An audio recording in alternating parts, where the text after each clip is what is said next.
Go.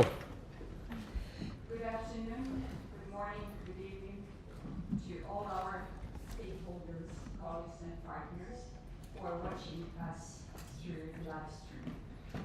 Thank you very much that after the busy day at the World Health Assembly in Geneva, we still have so many of you, our main stakeholders and co-fighters for putting sepsis, one of the leading causes of death of newborns, children, women, and men on the agenda of global health architecture.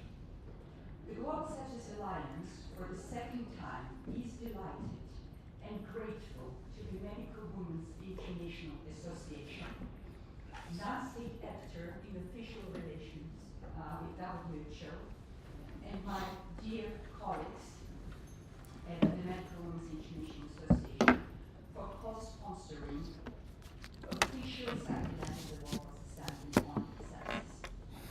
We are especially grateful to the governments of Georgia and Egypt for co-organizing the event as member states of WHO and to the World Federation of Societies of Anesthesiologists and International Federation of Medical Students Associations for being official co-organizers. Among the co-sponsors, I would like to specifically highlight the special contribution of Marble Foundation to our joint mission of making sepsis the next success story in global health. Unite Parliamentarians Network for Global Health has been our supporter from the very first steps of the Global Sepsis Alliance to be present at the United Nations at the World Health Assembly. And of course, we will have the opportunity to hear from all our esteemed speakers and partners of the Global Sepsis Alliance. Medical Foundation, American Medical Women's Association, Regional Sepsis Alliances for Africa, Europe, Eastern Mediterranean, the UK Sepsis Trust, New Zealand, Swiss Sepsis Program, and Sepsis Stiftung, the German Foundation, are all supporting this initiative. And we hope that this is another step towards higher recognition of the global sepsis challenge and the urgency of our concerted efforts as member states, as non-state actors, as international organizations, and public-private or academic and civil society partnerships. Today's event is dedicated to the urgency of action for preventing and protecting 26 million women and 20 million children who are affected by sepsis every year. Every year, sepsis kills 11 million children, women, and men, and yet, because of every fifth death, because of 20% of global deaths, is still not visible in the global health dialogue and architecture. That is why, through this official side event of the World Health Assembly 79th session, we have the unique opportunity to reach more decision makers at national, regional, and global levels and make a difference in this direction. At the beginning, statistics, of course, are very important for evidence-based policy. This was really for me. Yes, okay, thank you. The high favorite number is a tragedy, is a pain that is life-changing, irreversible. And today we're especially grateful to Jennifer and Danielle Epifanio, parents of the 14-year-old Elia Epifanio, who died of septic shock 3 years ago. And the story is, every story is unbelievable, tragic and difficult to continue life with. But when this happens in Switzerland, the country that is expected to have the highest standards of healthcare, and when we speak about the fact that 85% of the sepsis deaths are concentrated in low-income countries, How do you like this? it gives us even stronger perspective that we need to act urgently and decisively. Jennifer, thank you very much. I know that every time you're with us, you're reliving the most difficult moments of your life.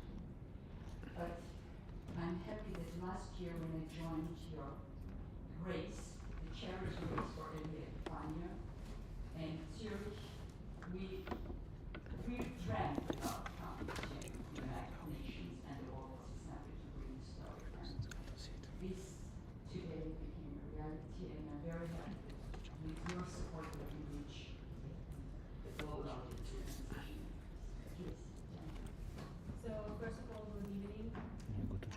Before I begin, I want to ask you for one thing. For the next 5 minutes, please do not listen to me only with your titles. Listen to me as a parent. Michael. First of all, good evening. Before I begin, I want to ask you for one thing. For the next 5 minutes, please do not listen to me only with your titles. Listen to me as parents, as sons and daughters, as human beings.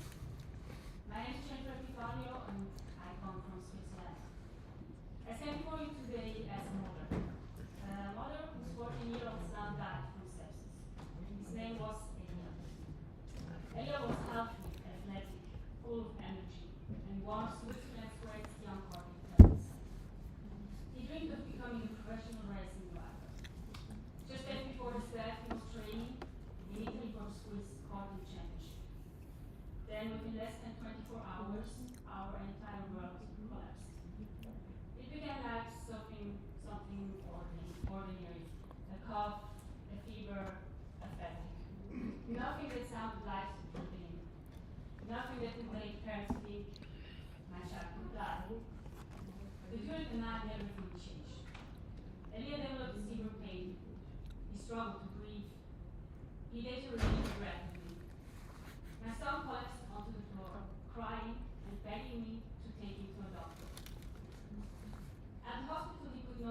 walk on his own. He could barely speak because of pain. I had to bring my child into the pediatric department in a wheelchair. After hours of waiting, we were told the diagnosis was influenza B. But what no one saw in time was sepsis. And in front of doctors, I placed my seriously ill son back into his wheelchair and took him home. We did not know that his body was already fighting for his life. Just hours later, he began coughing up blood. An ambulance rushed him back. Suddenly, everything became chaos. Doctors running, machines beeping, people shouting. And in the middle of all the panic was our son. Still conscious, still aware, still terrified. I will never forget his last words. He looked at my husband and said, "Dad, I'm afraid." Those were the last words our child ever spoke. A short time later, we learned a word we had never truly understood before: sepsis. A word that means almost nothing to us. But sepsis did not wait for us to understand it. Soon after, Elie was transferred to the University Children's Hospital in Zurich. By the next day, doctors told us he was the sickest child in Switzerland. Just days earlier, he had been training for a championship. Now doctors were discussing organ failure, ECMO machines, amputations, and survival chances. On March 31st, 2023, the very day Elia was supposed to race in Italy for the championship, our son died from septic shock. He was 14 years old. 14. Before losing Elia, we believed sepsis was rare, something distant, something that happens to other families, but not to us. But sepsis does not care who you are. It does not care where you live. It doesn't care how strong your healthcare system is. Even in Switzerland, sepsis remains a massive and underestimated crisis. In 2023 alone, more than 20,000 sepsis cases were reported in Switzerland. Around 3,500 people died. One of those lives was our son. And if this can happen in Switzerland, it can happen anywhere. Because my son could just as easily have been your child. Sepsis is dangerous because it moves fast, but also because it can look ordinary until it is too late. In Elias' case, the warning signs were there: abnormal breathing, mottled skin, extreme weakness, severe pain, and rapid deterioration. These signs were not silent, but they were not recognized in time. That is why I am here today. After losing Elia, we decided that silence could not be the end of his story. We created the Trofeo Elia Epifanio charity card race, not only to honor our son, but to raise awareness about sepsis. We could not save our own child, but maybe his story can help save someone else's. Tonight, in this room at the Palais des Nations, there are people with the power to change what happens next. But power means responsibility.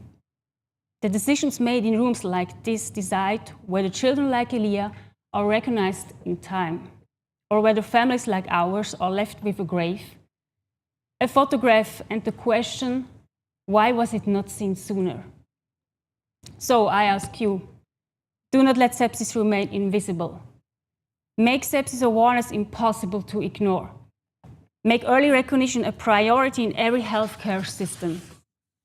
Educate families. Train healthcare professionals. Strengthen emergency response. Support national sepsis strategies. Because awareness saves lives. Because early recognition saves lives. Because every hour matters. And because no parent should ever have to hear their child say, "I'm afraid," and then never hear their voice again. No family should lose a child because sepsis was recognized too late.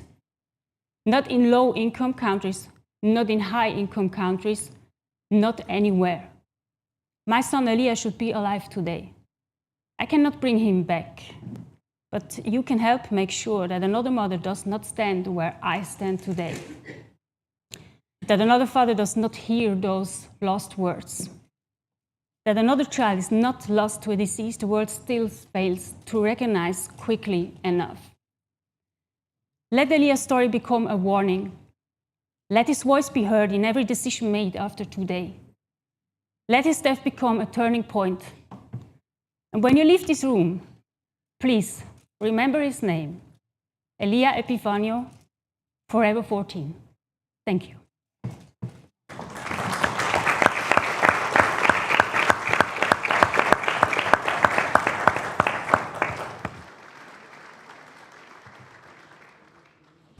Jennifer, it's very difficult to find words of comfort.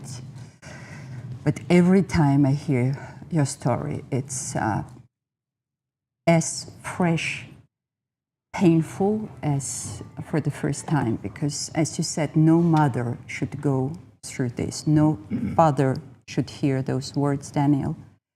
And thank you for becoming the fighters and protectors for others after having gone through these unbearable, unbearable moments in your life.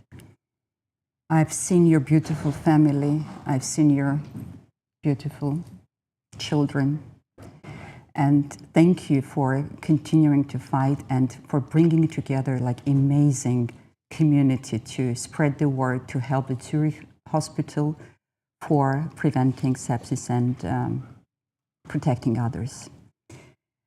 I really hope that through this audience, and I can assure you that every single colleague present here is an important player in global health.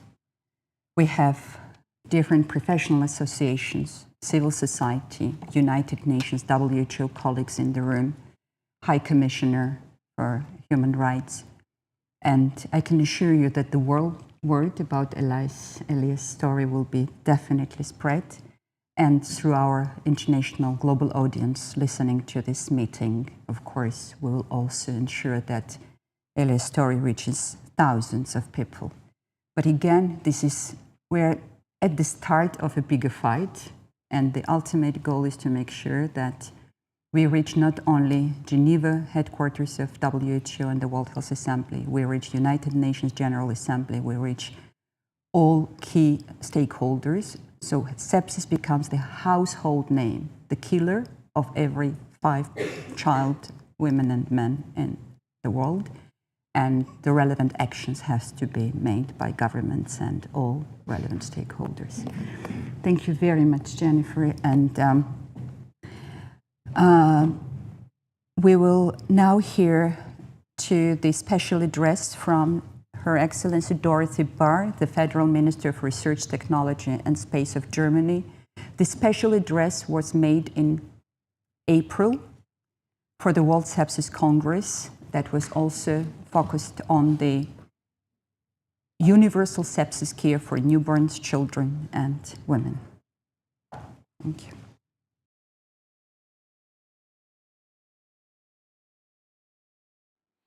Dear Professor Reinhardt, to all of you at the World Sepsis Congress, I appreciate any and all dedicated action for more health. But when I saw what the topic of your agenda is, I was truly moved.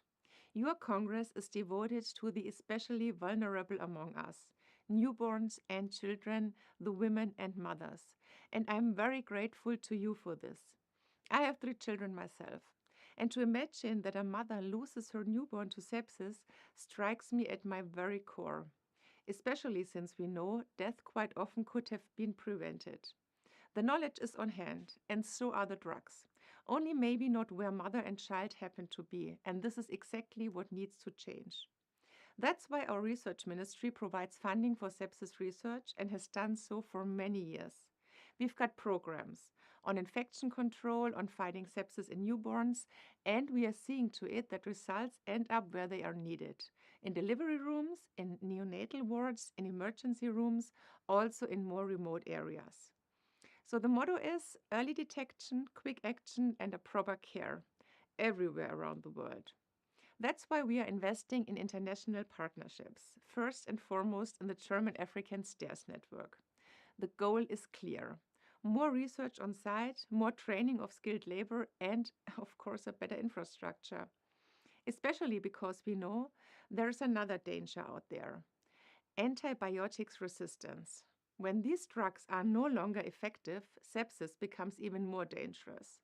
All this must be taken into account because ever since the COVID-19 pandemic, we've known our societies are vulnerable, but we also know what helps: cooperation in science and research. To you, Professor Reinhardt, a huge thank you for your steadfast efforts to advance theirs. My thanks also go to the Global Sepsis Alliance for your tireless dedication, which saves lives day after day. So please keep it up. And on this note, I wish you a good Congress. So many greetings here from me, from Berlin, yours, Dorothee Bär.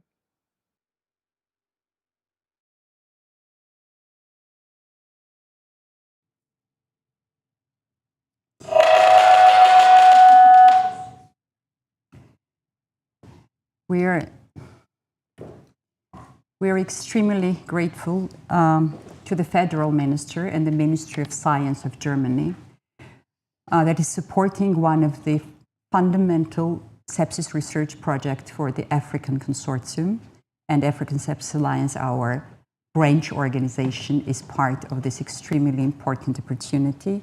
And of course, it's reassuring to hear the support from the Ministry of Science of Germany that can influence not only the national but international environment in the innovations and the knowledge generation. It's my absolute honor now, as the citizen of Georgia, to give the floor to His Excellency Dr. Irakli Sassanieh, the first Deputy Minister of Internally Displaced Persons from the Occupied Territories, Labor, Health and Social Affairs of Georgia. Irakli is the physician and health policy expert. He has held many senior leadership roles in Georgia's health sector, including hospital management and health system development initiatives, and contributed extensively to public health reforms, healthcare quality improvement, and international cooperation. Thank you very much, Your Excellency, for being with us. The floor is yours.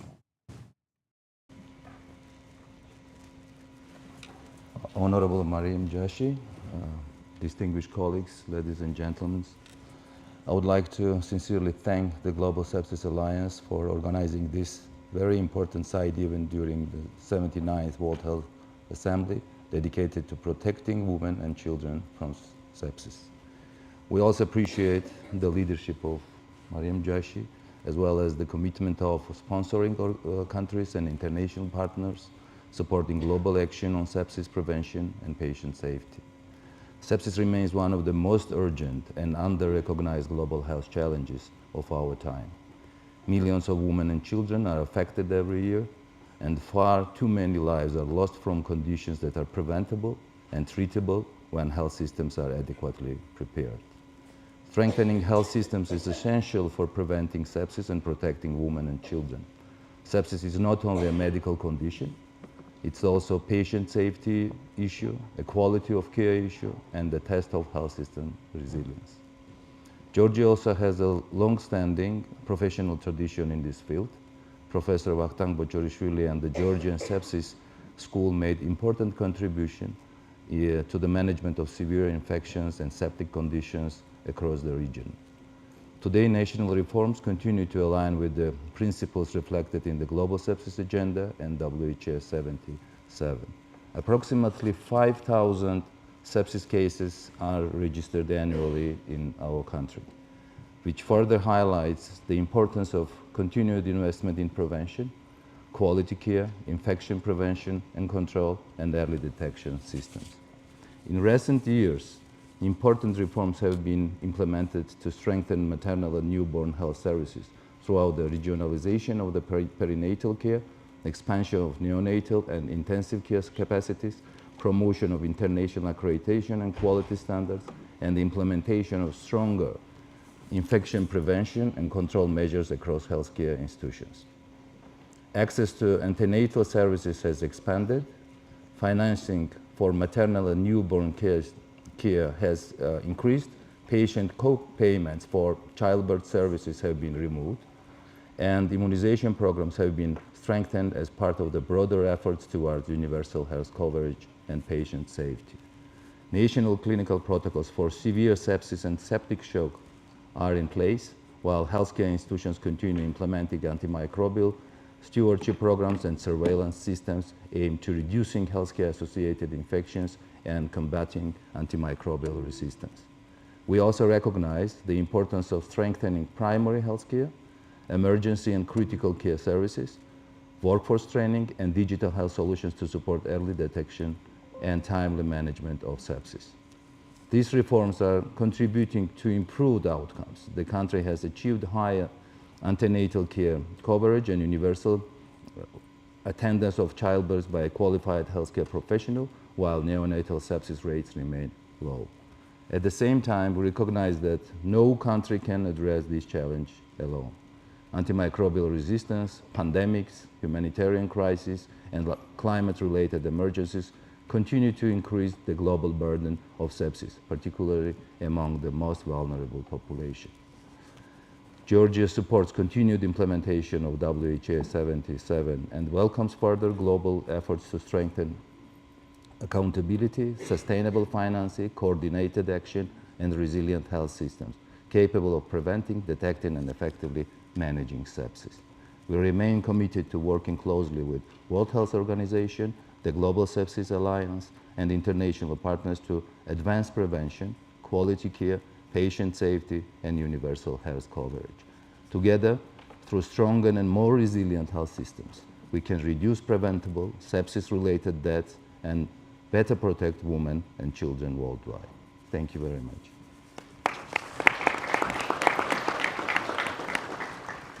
Your Excellency, thank you very much for the speech and for highlighting the achievements and opportunities where Georgia can really play a very special role in advancement of the global sepsis agenda.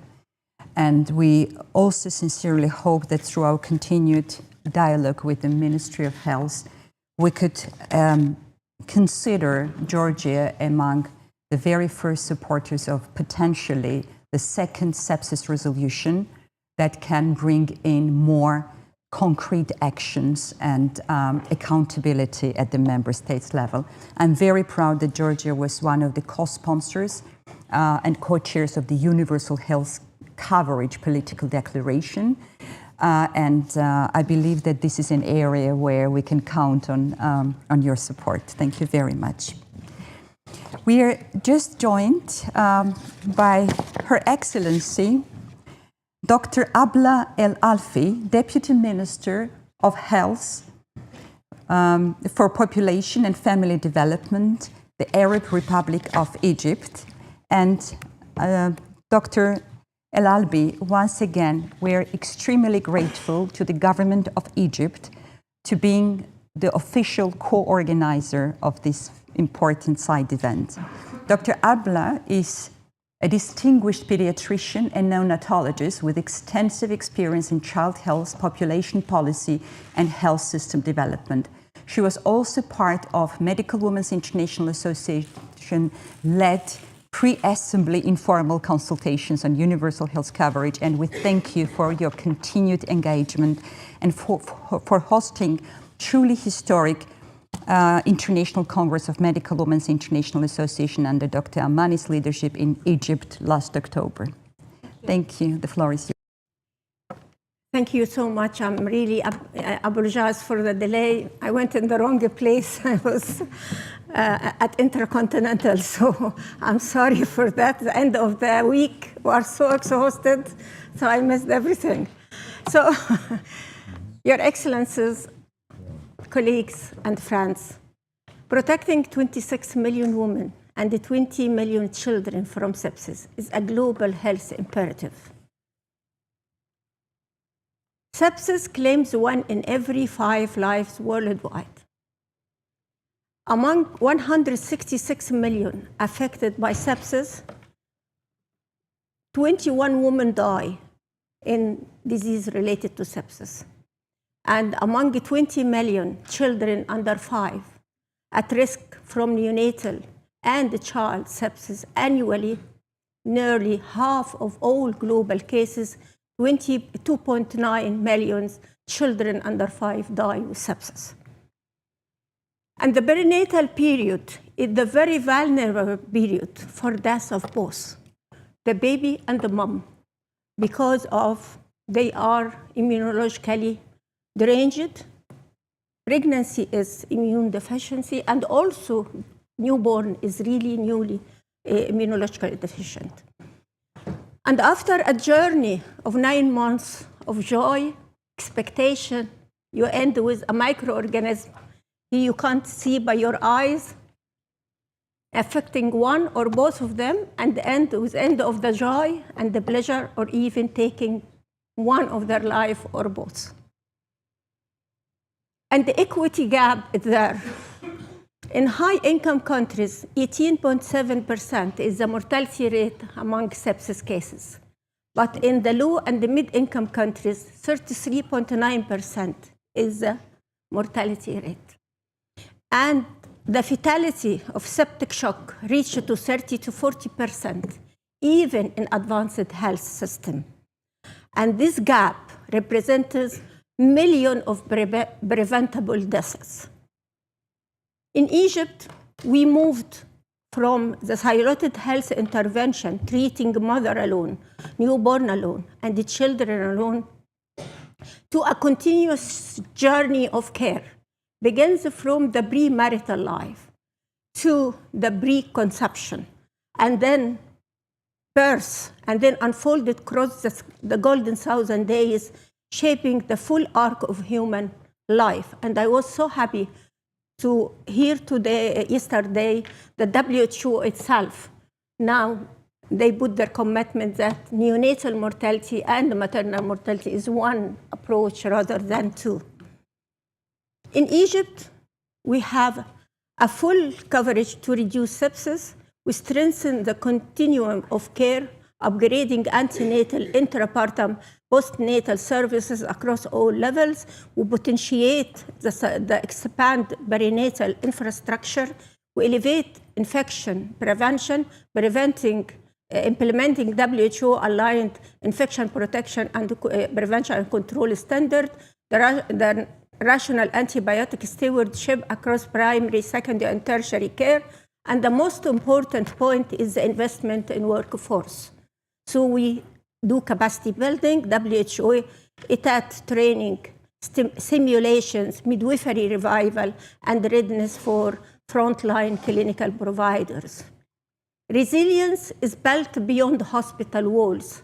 Resilience starts by self-care and teaching people, raising their awareness, keeping communities informed, educated about self-care, critical maternal and neonatal danger size. And primary health care is the first step, and the first step to be strengthened as the first line of defense to intervene early before complication escalate and before moving into systemic shock, which is usually irreversible.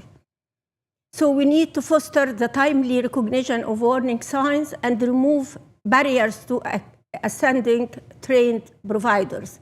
Midwifery model of care is the answer because it reduces 50% of perinatal mortality, and it potentiates the self-care throughout the journey from the antenatal care up to the postnatal care. Sepsis transformation does not stand alone. It is a reflection of our health systems. So pandemic preparedness and resilience and the aligned of GPW14 require system capability of detecting and containing rapid systemic infection.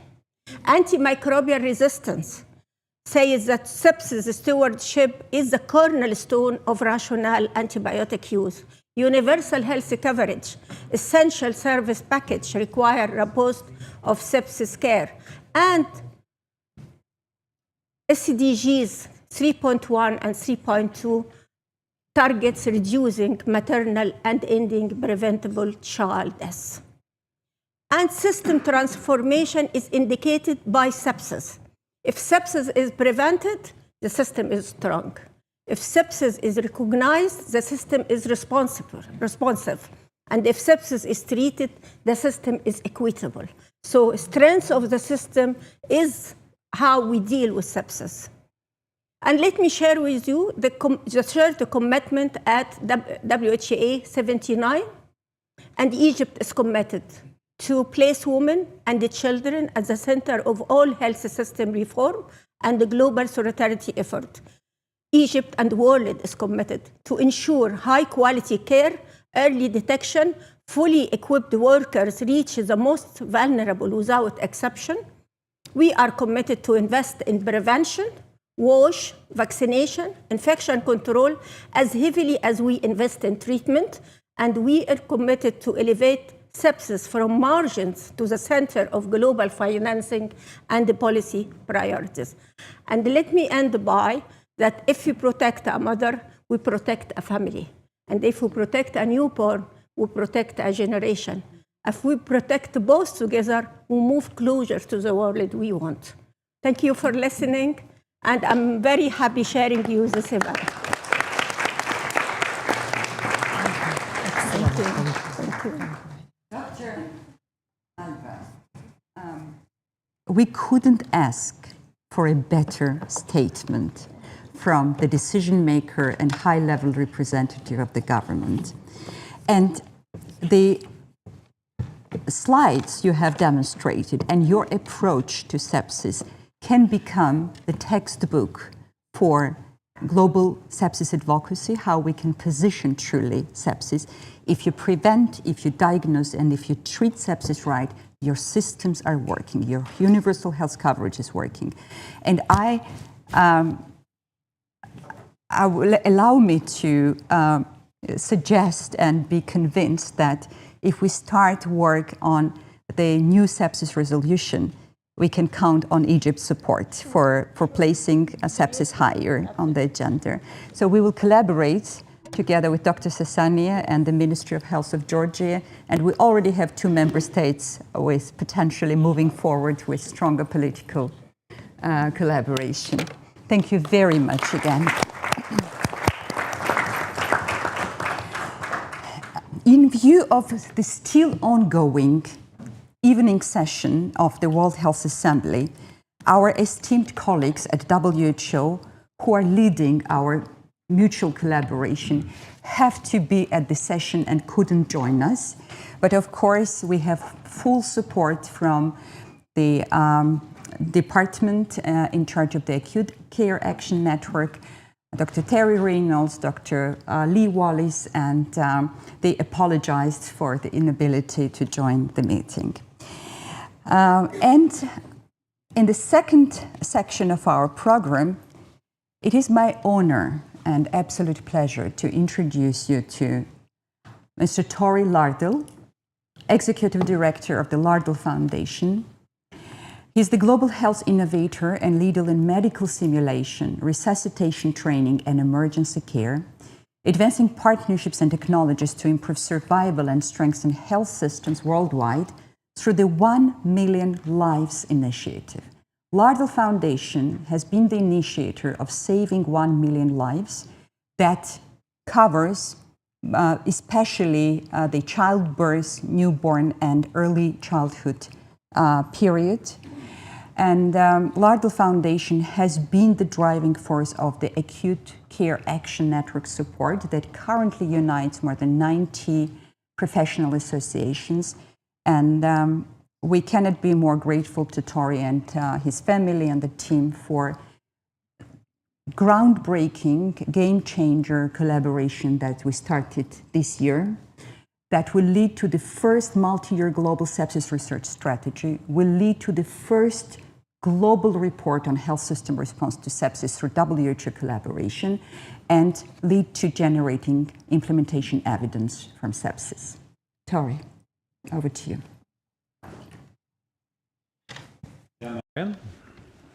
Excellencies, delegates, members and friends of the Global Sepsis Alliance. I'm very pleased to share some words and reflections on the need to invest much more in sepsis. Is it possible to have the slide mover? And the next.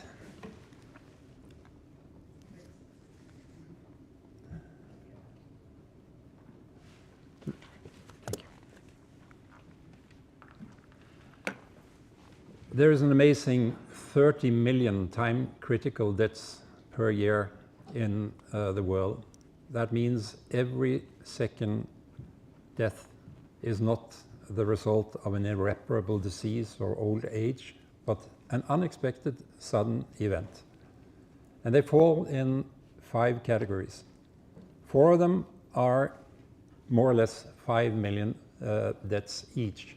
And that is cardiac arrest, stroke, trauma, and maternal and newborn deaths. Then there is a bigger, significantly bigger category, and it's literally invisible. It's sepsis. Sepsis is sometimes called the invisible death, and it accounts for, according to this report, 13.7 million deaths per year. 50 million sepsis cases, and 20 million of them on children under 5 years of age. 80% occur in the community, as we heard in the moving opening story about Elia. Less than 20% are recognized in time of hospitalization.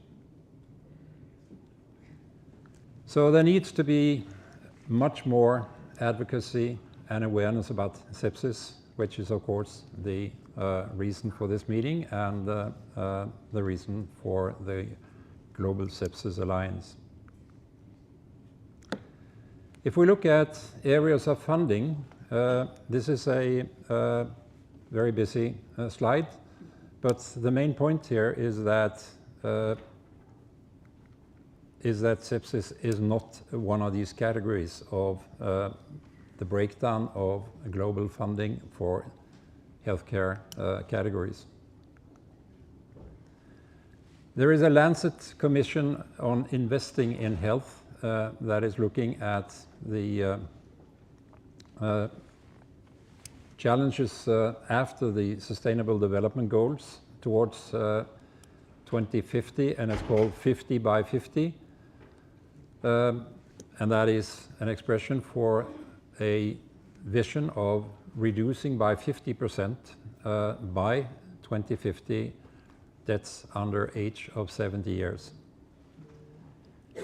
And in this report, there is a statement that if one is focusing on a number of categories, 15 priority conditions, this goal is achievable.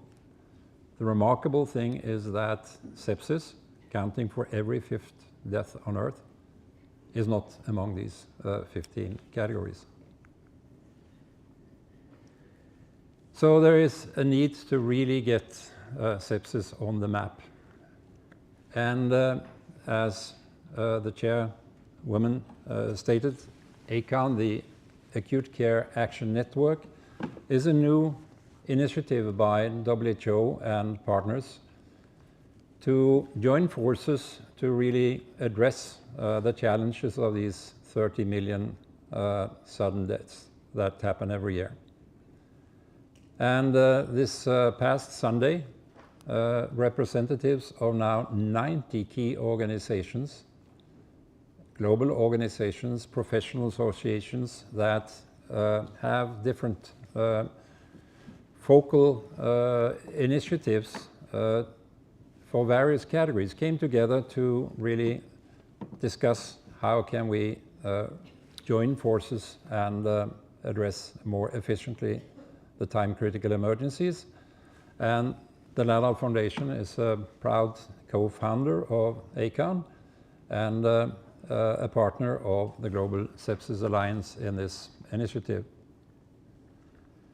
We are very pleased also through the Laddell Foundation and the Laddell Scale-Up Fund to support the initiatives, and Marion mentioned them already. A global report on sepsis, a global sepsis research agenda, and an implementation initiative to bring more documentation and evidence on what is the best approach to this. So this is, if you see the x-axis here, it's the timeline, and it often takes a long time to establish the convincing evidence and thereafter to scale it up. And the scale up is something we hope to support next when more evidence is available from these 3 first initiatives, so that the arrow can really climb up here, which is the impact in fighting unnecessary deaths from sepsis. So to end this first picture that had a very invisible circle of the biggest killer, sepsis, that needs to change as we look forward to 2030, because the challenges are very much the same: early recognition, early help, and quality care. And sepsis is one of the reasons why sepsis is more or less visible, is that it isn't the root cause as the other 4 circles, but it's often the consequence of lack of treatment, of trauma, of severe bleeding, of unsafe C-sections, and so on. So there's all the more reason for these 90 organizations to join forces and look at this as one common agenda. So by 2030, sepsis should be a much more visible and highly addressable topic. Thank you very much.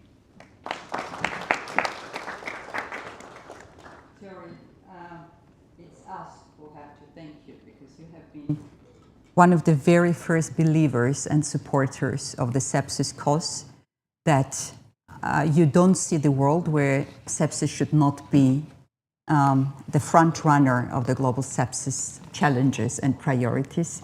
Thank you for supporting through your foundation the truly game-changing initiative of the World Health Organization, Society for Critical Care Medicine, and the Global Sepsis Alliance. And we also appreciate very much that within the ACON discussions over the last couple of days, and also among the many side events that we and our colleagues attended in parallel to the Assembly, we more and more hear about sepsis, especially in connection to emergency care and AMR, and it's very promising, although we still have a long way to go. But we are extremely grateful and look forward to our joint collaboration. We know that you have to leave soon, so whenever convenient, because you have to catch your flight. We're very grateful that you stayed for our side event, and look forward to reconnecting soon. Hopefully, maybe in the frameworks of the UN General Assembly coming up September, if we can take sepsis to New York as well. Thank you. Our next speaker is Dr. Amani Asfour, my dear colleague and dearest friend, the president of the Medical Women's International Association. Amani is a distinguished physician, business leader, and international advocate with over 30 years of experience in advancing women's empowerment, gender equality, and public health across Africa and beyond.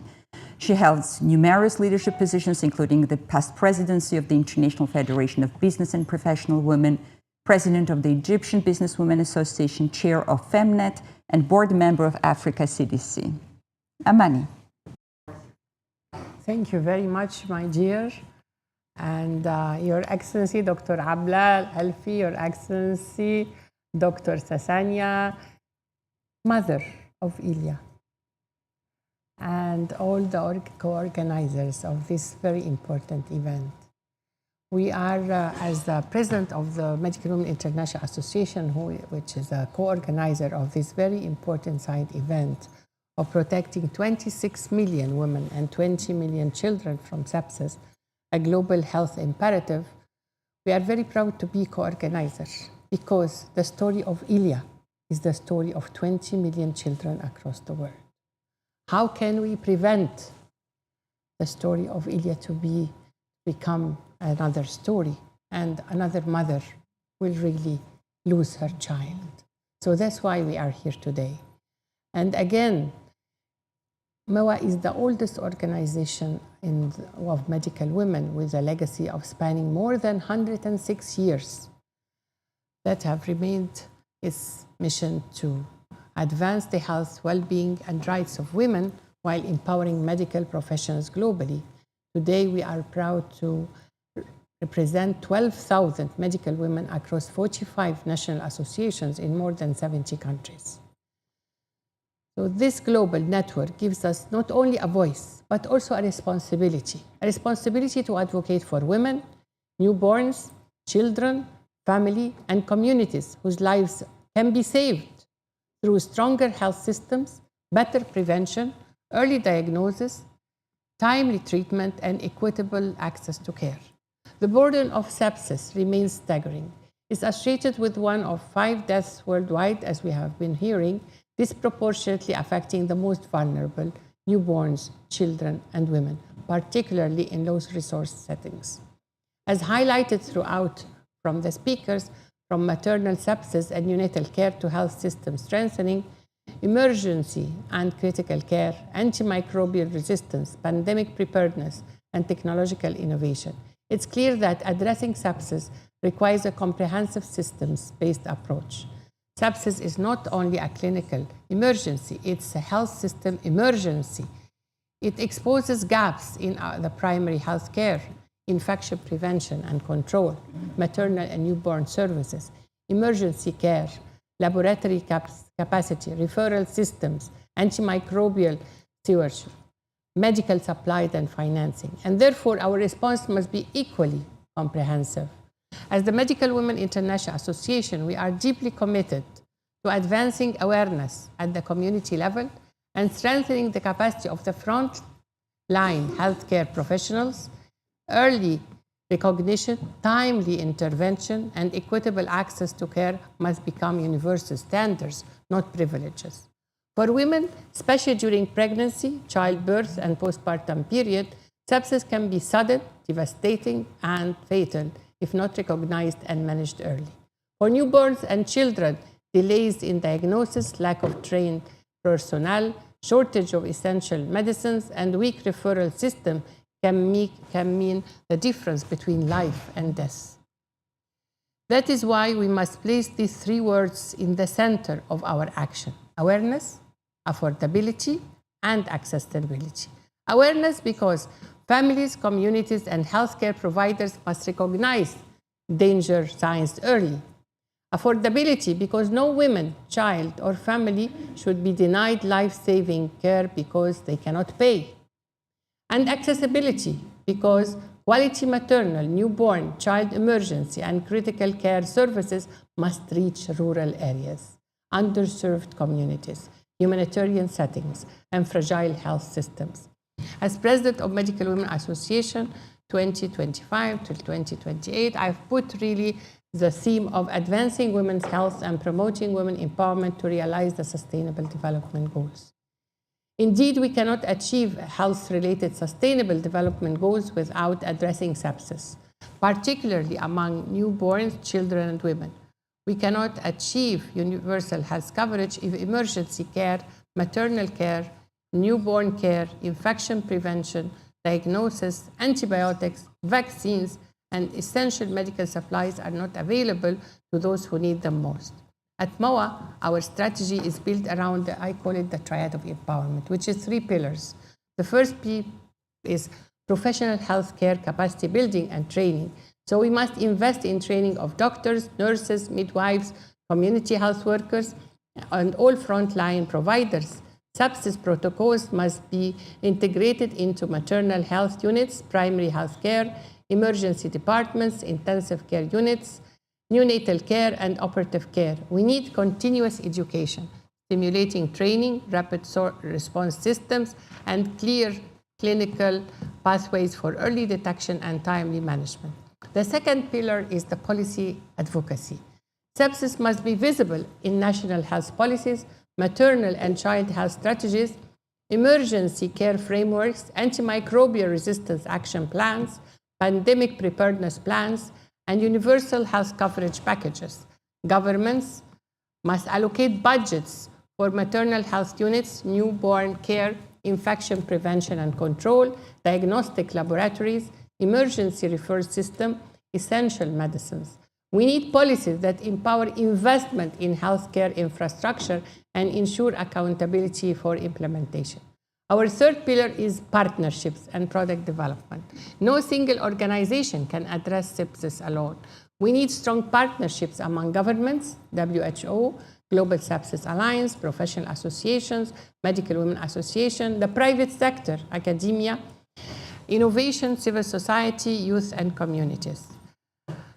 We need medical products that save lives, diagnostics for early detection, quality antibiotics, vaccines, pharmaceuticals, medical consumables, sterile supplies, oxygen, monitoring equipment, and safe maternal and newborn care technologies.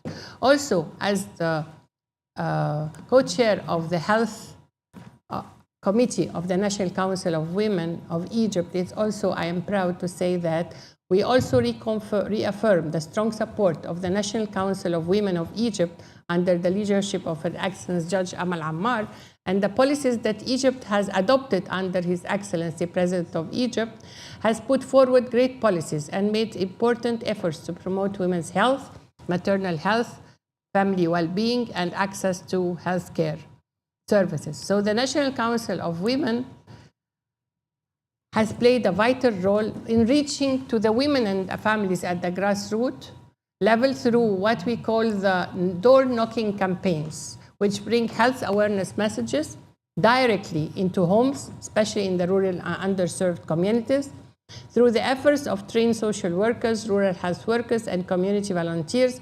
The campaign ensures that women receive clear and practical information on maternal health, pregnancy care, safe delivery, antenatal and prenatal follow-up, postnatal care, breastfeeding, newborn care, nutrition, family well-being, and the early warning signs that require urgent medical attention. By knocking on the doors and speaking directly with women and their families, the National Council of Women helps bridge the gap between health services and the community, encourages women to seek timely medical care, empowers families to support pregnant women before, during, and after delivery. This community-based approach is essential for raising awareness, correcting misconceptions, improving access to health services, and protecting the health and the lives of mothers, newborns, and children. As MEWA, we are really proud to support collaboration with Global Sepsis Alliance, the World Health Organization, and key partners represented here today. Together, we can reduce the burden of sepsis at national, regional, and global levels. And I think today's meeting is not only a call for awareness, it's a call for urgency, investment, accountability, and coordinated actions. So let us ensure that sepsis is no longer an invisible killer like we heard. Let us ensure that every woman giving birth, every newborn taking their first breath, every child fighting infection, and every family seeking care can receive timely, affordable, and quality medical services. MEWA stands ready to mobilize its global network for medical women to advocate, to train, to build partnerships, and to contribute to a world where preventable deaths from sepsis are no longer accepted as inevitable. Together, let us protect 26 million women, 20 million children. Together, let's advance women's health, strengthen health system, achieve sustainable development goals, and not repeat Ilya's story. Thank you very much.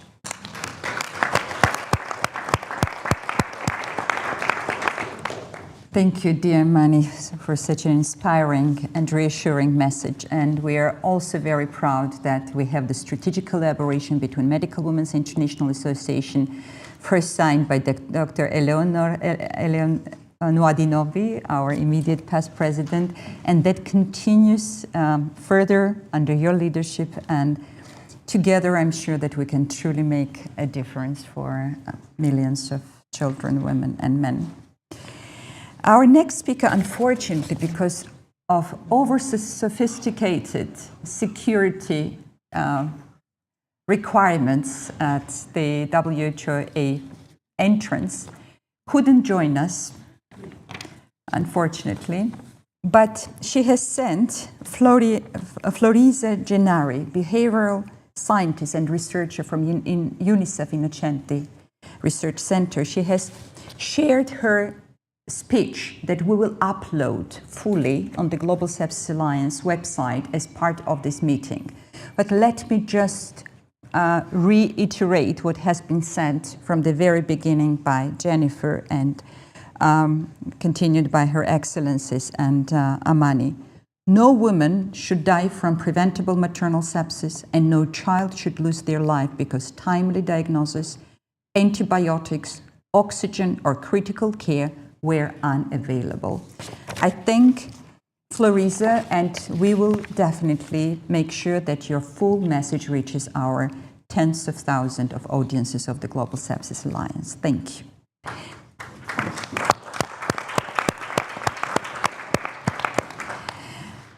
Next speaker is one of the most well-known global health leaders, but I have the honor and privilege to call him my dearest friend. Dr. Ricardo Baptista Leite, the president of the Unite Parliamentarians Network for Global Health, four-term former parliamentarian of Portugal, and currently the CEO of the Digital AI Agency. Ricardo has brought together more than 545 former and current legislators from 120 countries, and this is the only network of parliamentarians specifically working in global health. Of course, I have an honor to be part of the initiative, and thank you very much, Ricardo, for being with us from the very first day of our steps. Thank you, Mariam. Honorables ministers, excellencies, dear friends, good afternoon. Good afternoon? No. Okay, for the audience at home, I can tell you that the audience here is half awake. It's been a long week. It's been a long week. But still, we are here. Still, we are here. And that is a testament to our commitment to global health, but it's also a testament to sepsis. And most importantly, as has been mentioned before, it's our testament to the people who have been victims and the caregivers of sepsis. And so, Mariam, I must tell you that as founder and president of the Unite Parliamentarians Network for Global Health, of which you are not just part of it, you are a member of the board and a strong leader. We are deeply honored and grateful to you, to Conrad, to everyone, to be aligned and partnering with the Global Sepsis Alliance, but most importantly, committed to moving this agenda forward. With 3 boys at home at the ages of 10, 17, and 21, Elia Epifanio's mother's testament today is impossible to ignore. For me personally, was the strongest message I heard all of this week. And you repeated multiple times the last words of your son, that I'm afraid. And that is impossible for us to forget, because our mission, our innate biological mission, is to keep our children safe. To hear that is the worst nightmare one can imagine. And having any of us, if we have children or someone we take care of, and we feel that they have been put in a situation where they are not safe, we inevitably think to ourselves, did I do something wrong? Am I to blame? Could I have done something different?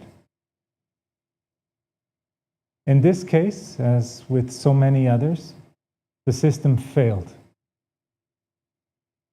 The policies failed. The politicians failed. Nelson Mandela told us that the only way to measure the success of a nation is not by the way it treats the most affluent and wealthiest, it's the way it treats those that live in most vulnerable conditions. And so, Mariam, the Global Sepsis Alliance, putting children and women first, committing, as you have written here, to protect 26 million women and 20 million children, is not just a commitment of an alliance, is not just a commitment of partners.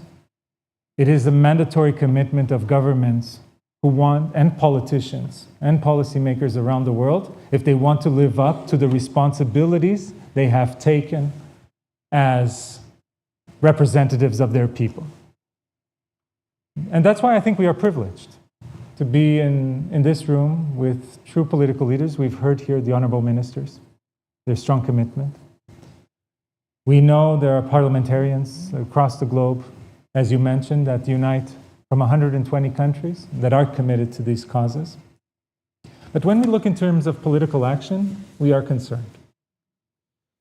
The resolution from WHA 70.70, which was approved in May 2017, so the year the Unite Network was founded, 10 years ago almost, after that resolution that foreseen that member states would develop national action plans for sepsis, fewer than 10% of UN member states have actually passed these national action plans.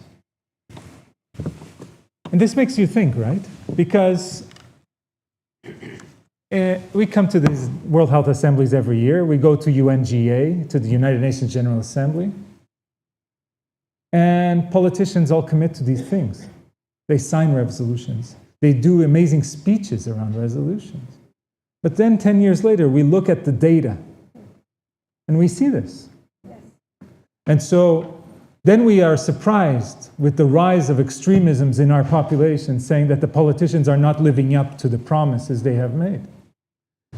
This is our responsibility as politicians, as civil society, as members of a community, to make sure that we don't come here just to make speeches and commitments, but that we actually live up to what we promise.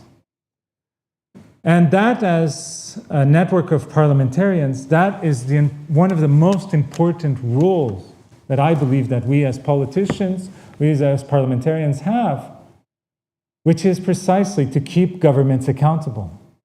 When all is said and done here in Geneva this week, business continues at home. And governments, along with parliaments, need to continue pushing forward. And we need to push even more in very difficult, turbulent, polarizing times that we are living.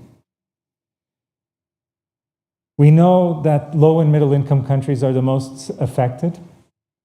And within high income countries, it is those that live in most vulnerable conditions, those are the ones that are typically left behind. And the data is absolutely clear when we look at the children population and when we look, for example, at maternal sepsis and other maternal infections. So we need to address, as the Honorable Deputy Minister of Egypt mentioned, on prevention. We need to continue to focus in investing in childhood immunization. We need to strengthen health systems and infrastructure as critical elements so that the system doesn't fail. The issue of investing in pandemic preparedness and response, the resilience of health systems, these are all critical elements. They almost seem like common sense. Yet, how many years have we been discussing even the single topic of pandemic preparedness? The world went through a pandemic, probably the biggest we'll ever face in our lifetimes. Yet we as nations, member states of the United Nations, we have failed yet to reach an agreement on how are we going to be better prepared if a new pandemic hits. What the hell are we doing here? And so we need to wake up. Paraphrasing the crew of Apollo 13, Geneva, we have a problem. And so maybe I can just leave you with a framework that we have come up with at Unite to help you as leaders in your field to convince your politicians, to convince your representatives to move forward with the agenda. And we've tried to make it simple, so it's based on the first 5 letters you learned at school when you went to kindergarten. A, B, C, D, E, okay? A is going back to awareness. People will not change what they do not know. And the truth is, many politicians, we do not have the fortunes of having one of the most distinguished pediatricians of the world as a deputy minister, as the case of Egypt. Many of us have actually political appointees many times that reach this position and need to have the information of what are the most critical aspects. So awareness is fundamental, and it's our responsibility as a scientific community to be able to communicate. B is budget. The funding is absolutely critical. C is, and so presenting solutions that are key in hand. When you are presenting something to a representative of your government, make sure you're presenting not just a good idea, but also the way to fund it. C is cost opportunity, or opportunity cost, the cost of inaction. Because we're always telling politicians, especially for us that come from the scientific community, we're always telling politicians what to do, but not doing anything is also a political choice. And so making sure that we highlight what will happen if nothing is done is equally important, so that those in power can be accountable to what they decide and what they decide not to do. D is data. In a world where AI and technology is going to play a growing role, we need to be able to deliver the data to demonstrate where we will be in the future with the actions we take today. And E is the most cynical letter of this framework. It's called elections. And the reason I'm calling on elections is because when we advocate for a cause, we need to fit it within a political cycle. If you go advocate 2 months before an election when a politician is campaigning, I can tell you, I was elected 4 terms to Parliament. We are focused on getting elected. It's very difficult to get a job done at that time. But after you are elected, you have a time cycle that is an opportunity. While the strategy is being implemented, while budgets are being designed to push forward, so we need to, this all means that we have to change the way we communicate as scientists, as advocates, to go from just showing data and saying what is right and what needs to be done to translating scientific communication into political action, which means we need new skill sets in this time and age. And so I would end by saying and repeating, people will not change what they do not know. And now we know. And so as Elia Epifanio's mother said, let's make sepsis visible. It's time to unite. Thank you.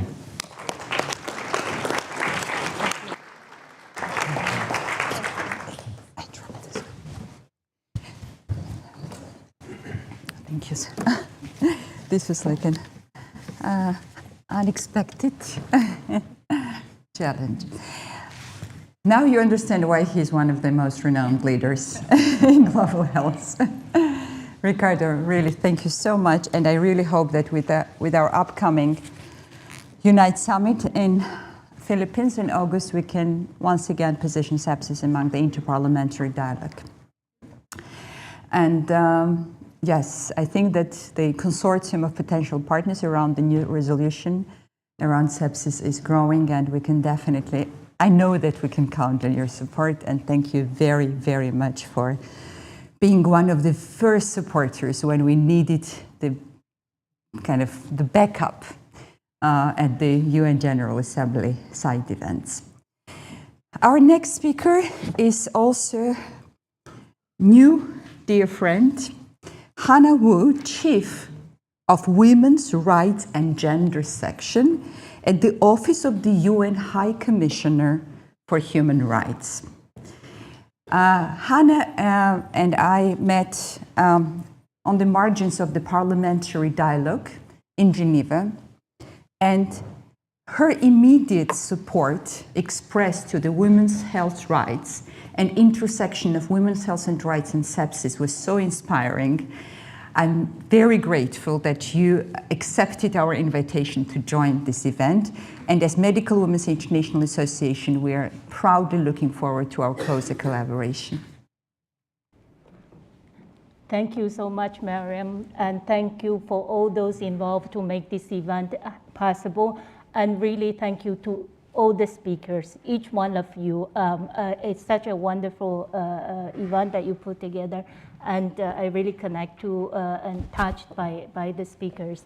So as you said, I come from the UN Human Rights Office and specifically working on women's rights and gender equality. So allow me to focus precisely on that and very specifically on the issue of maternal mortality and morbidity. The title of the event states protecting the lives of millions of women and children from sepsis is a global health imperative. let me say it is also a human rights imperative. Maternal sepsis is a leading cause and accounts for a significant proportion of preventable maternal mortality. Today, many of you know, maternal mortality and morbidity remain among the most persistent and alarming global health challenges of our time. Despite the progress, a woman dies approximately every 2 minutes due to preventable, and I repeat, preventable causes related to pregnancy and childbirth. And these are deaths that should never happen. Deaths from causes we already know how to prevent, including sepsis and other treatable complications of pregnancy and childbirth. This persistence of preventable maternal mortality and morbidity represents not only a public health crisis, but a profound human rights violation, a systemic failure mainly due to the widespread disregard for women's human rights, in particular for their sexual and reproductive health and rights, for their dignity, their bodily integrity and autonomy.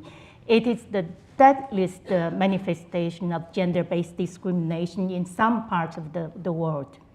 So anchoring our discussion in human rights obliged us to address the root causes of discrimination, structural and systemic inequality, with holistic integrated solutions that tackle all rights, economic, social, cultural, civil, and political, including the right to development, with women's rights and gender equality cutting across all. It's a human rights issue. It implies state obligation under international human rights law to take all necessary measures to guarantee women's right to health. It is a question about right to health, right to life, and right to equality and non-discrimination. It imposes responsibility and duties on states, individually and collectively as the international community. Responsibility not only to respect, not only to protect, but also to fulfill with resources, investment, and political will. It's a human rights issue. It requires an intersectional approach that focuses on those whose lives are most affected. Women living in low and middle income countries, some of the speakers mentioned that, in conflict settings, in fragile health systems, those living in remote and rural communities, those living in poverty, adolescent girls facing barriers to access sexual and reproductive health and services, and the most marginalized population within high-income countries. So back to the human rights system, the international human rights framework and the human rights system painstakingly built over decades and decades since the Universal Declaration of Human Rights provides us with universal norms and standards and mechanisms and tools for accountability. So the Human Rights Council, the intergovernmental body on human rights, for example, repeatedly recognized the urgency of addressing maternal mortality and morbidity as a human rights issue, stressing state obligations, calling for accountability, international cooperation, and a human rights-based approach, one that not only addresses the health system, but also tackles the root causes of preventable maternal deaths and morbidities, the underlying social determinants of health, and upholds women's autonomy in making informed decisions about their reproductive health. The Council urges states to take concrete and coordinate actions to prevent maternal deaths and to ensure access to quality maternal health care services for all. So at the request of the Human Rights Council, our office has submitted technical guidance on applying a human rights-based approach to reducing preventable maternal mortality and morbidity. The guidance made an important stride in underscoring a human rights-based approach to addressing preventable maternal mortality and morbidity that ensures comprehensive access to health care and empowering women to claim their rights to equality, to education, to work, and to adequate standard of living. When these rights are fulfilled, maternal mortality rates inevitably decline. A human rights-based approach compels expanding the scope of interventions. It means prioritizing gender equality in all areas of life, starting in the family, in ensuring access to quality education, eradicating poverty, and achieving universal health coverage with community-based approach at its center that was mentioned by the excellent speakers before as well. It also means strengthening a primary health care system capable of preventing, detecting, and treating life-threatening conditions such as maternal sepsis before they become fatal. So advancing a rights-based maternal health care requires a far more ambitious agenda, one that sees women not only as recipients of care, but as subjects of dignity at the center of care. A women's rights agenda, an agenda that calls for action across an area of issues that transcend the health sector to address the complex interplay of social, economic, political factors that continue to put women's life and well-being at risk, and importantly, to address the patriarchal culture.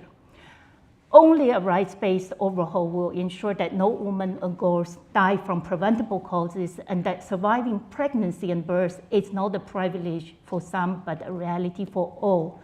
National experience have demonstrated that strong political will is a vital precondition for progress and a powerful driver for changes, enabling significant reductions in maternal mortality and morbidity, even in the most challenging socio-economic context.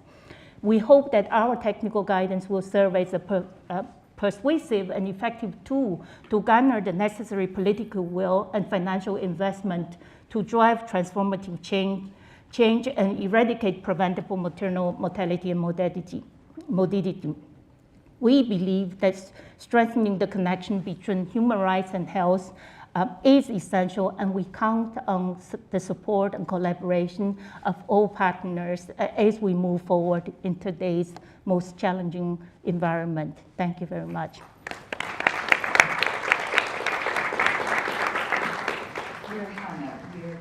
Honored by your presence and by your readiness to collaborate. And some of every speech we heard today is so resonating that we will, of course, be capturing some of the phrases for the future banners and definitely anchoring and framing sepsis in the human rights instrument as essential basic human right to best attainable standards of care will resonate absolutely with our future discussions, and we look forward to collaboration through the Medical Women's International Association because of your very specific mandate, and we're very grateful for your openness and exploring potential partnerships. Thank you very much, Anne. Our next speaker is the person who started the Global Sepsis Alliance.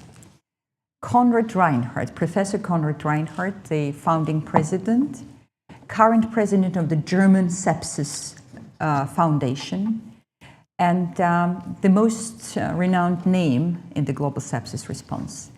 I'm deeply honored and privileged that Konrad entrusted me in continuing his legacy as the CEO of the Global Sepsis Alliance. And if we speak today about 2017 sepsis resolution that was adopted by the World Health Assembly, Professor Reinhardt was behind that resolution.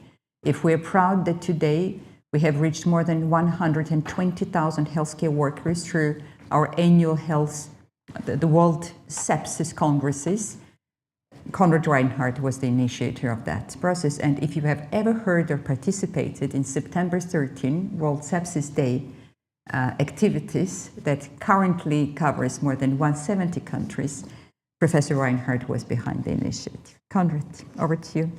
Thank you for your very kind introduction. And I have to admit that I'm really moved that 9 years at this very place where the WHO resolution was adopted, I am overwhelmed that many more people and from different communities and responsibilities have taken up.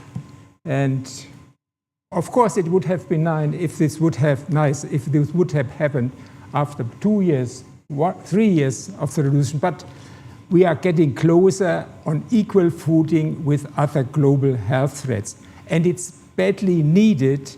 If you look at this recently published data by the authors of the Global Burden of Disease report, which tells us that in some countries of the world, up to 70% of all deaths are attributable to sepsis. And even in high-income countries, it's between 10 and 20% of all deaths.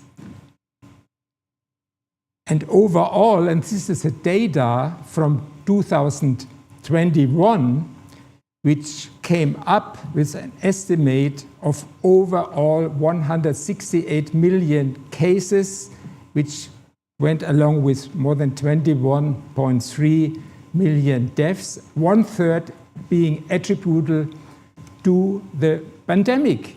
And the pandemic was rightly mentioned, but at this time, and hopefully next time, every policymaker and responsible person will know that these deaths of any pandemic are attributable to sepsis. And if you look at this diversity, that for example in Central Africa, the deaths among neonates are 110 times higher than in Norway. And this holds even more true, this discrepancy. If you look at the deaths in under 5 years old, this is higher, more than 200 times higher than in Norway.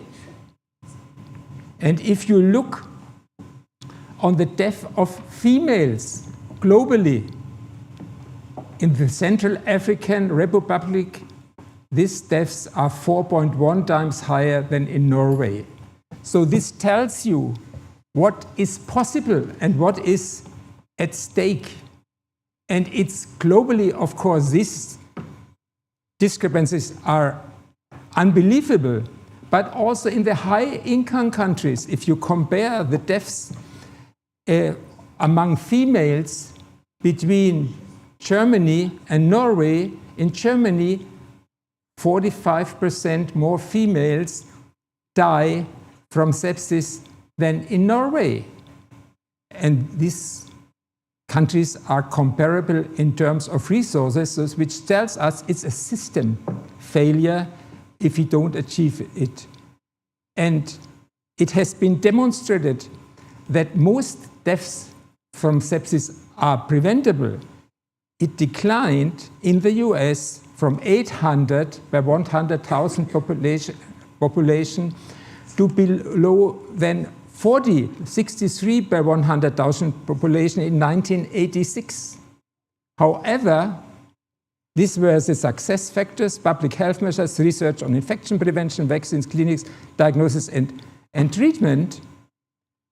And that's why it's so important that these achievements must happen now in every place in the world. And Sir Lionel-Dolcel has rightly pointed out that the public and political space, and thank you to Dr. Leite, who pointed out the important role of the policy makers, and we really need to make sepsis a priority. And it's now, the time is now, and this is to encourage you to share our vision, the 0 preventable deaths from sepsis, and that's why we are also proud, and you may have heard the opening speech by the German Minister for Science, who has funded a research network in sub-Saharan Africa to saving lives by stepping up Africans' response. And this must not only happen in Africa, but in other resource-poor settings. So thank you so much for your support. It always seems impossible, as we know, but only if it's done. It's doable, but it requires a whole society approach, and it's a scandal what Dr. Lirdal has demonstrated us, that it's not on the agenda in the right way on the level of the United Nations. It was not on the website of the WHO before we came up with this request for a resolution. So now the time is now. Thank you so much for this commitment. Konrad, thank you for everything you have done for the cause, and thank you for your leadership, for your unwavering inspiration and commitment and fight, and thank you for respecting the times that I mean, you might be the person who should speak most of the longest, but I'm very grateful that we respected the protocol, because we are pretty late in terms of the timing. I hope the UN administration will let us to continue this discussion for the next half an hour, because we have 4 speakers to go. Dr. Eleonore Nwadinobi, immediate past president of Medical Women's International Association, co-founder of Every Woman Treaty, the person who is carrying the legacy of the Medical Women's International Association the longest among the current leadership. And I'm very grateful to Eleanor that 3 years ago we signed the strategic collaboration agreement with the Global Sepsis Alliance, and we have been co-convening the side events within the UN and WHA assemblies. Thank you, Eleanor. Thank you very much. Am I mic'd up, please? I think I'm mic'd up now. Can you hear me at the back? Thank you very much for indicating. Thank you to all the eloquent speakers in the room today. Some months ago, I spoke up concerning the fact that it is time for a mother's intuition to be a part of what we as medical practitioners recognize as part of our arsenal in responding to diseases.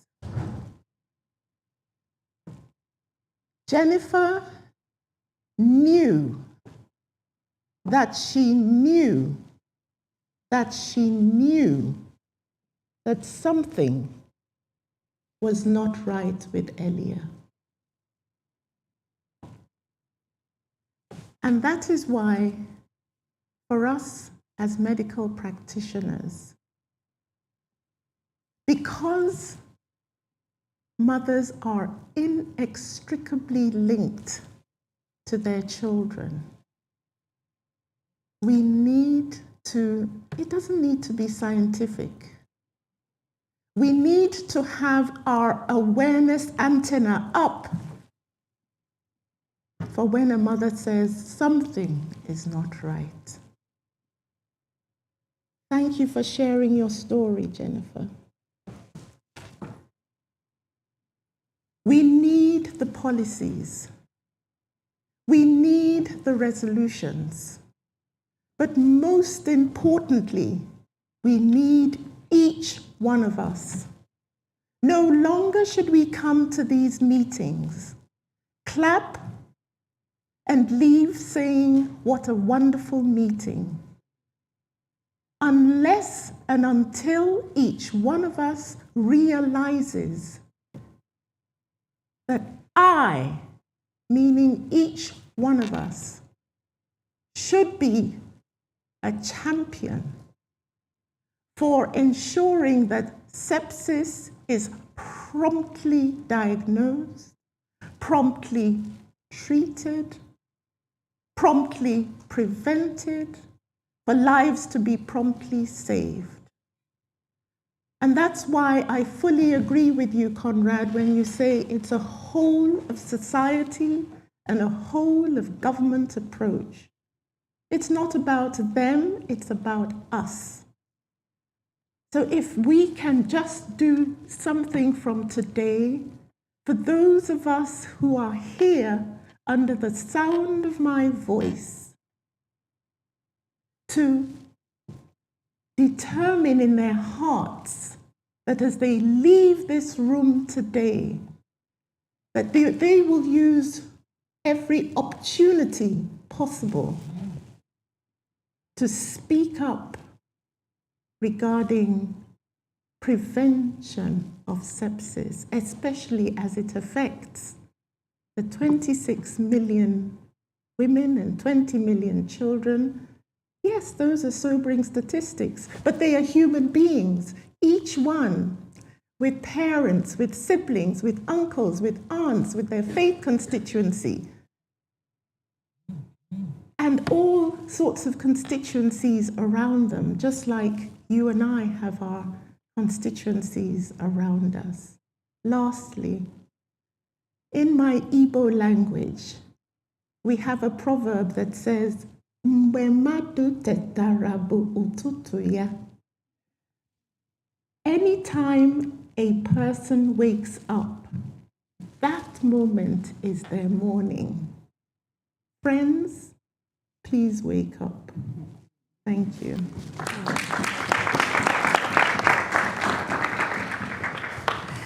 Dear Eleanor, you never stop surprising us with the wisdom from Africa, your personal wisdom, and the professional way you have gone through. Thank you so much.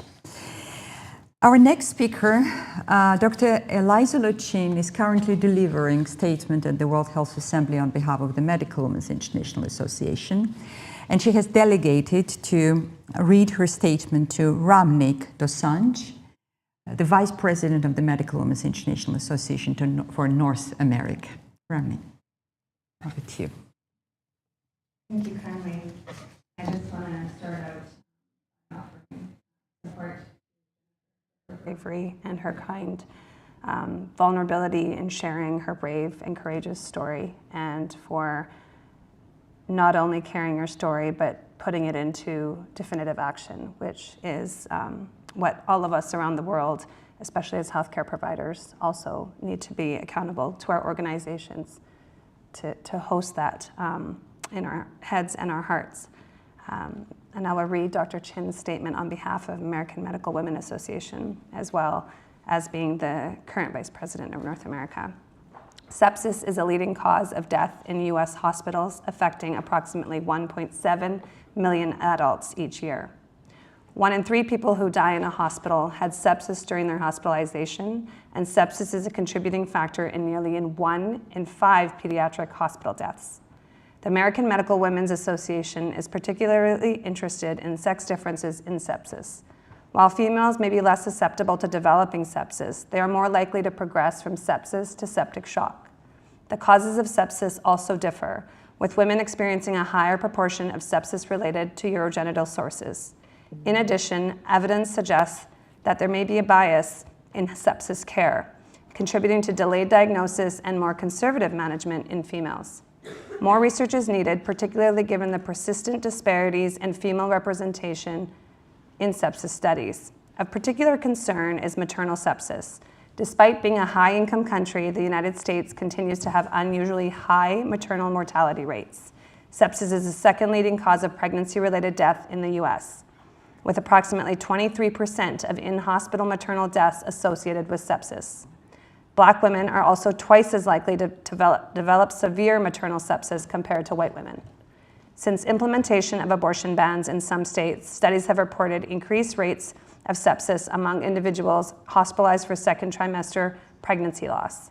Reports have also documented cases in which individuals experiencing miscarriage developed severe sepsis or died after delays in care related to legal restrictions or uncertainty or surrounding treatment, particularly when fetal death or immediate life-threatening maternal illness had not yet been confirmed. In the United States, September is recognized as Sepsis Awareness Month, with additional awareness initiatives throughout the year focused on pediatric sepsis, maternal sepsis, and sepsis survivors. Thanks to ongoing education and advocacy efforts, public awareness of sepsis has increased substantially. In 2003, only 19% of the public recognized the term sepsis. By 2025, that number had risen to 75%. At the same time, new clinical guidelines, screening protocols, and educational toolkits addressing both pre-hospital and in-hospital sepsis care continue to be implemented to support earlier recognition and treatment. So we, as representatives of American Medical Women Association and myself as North America, proudly support and stand with our partners here today, and thank you for giving us the honor and privilege to be amongst you.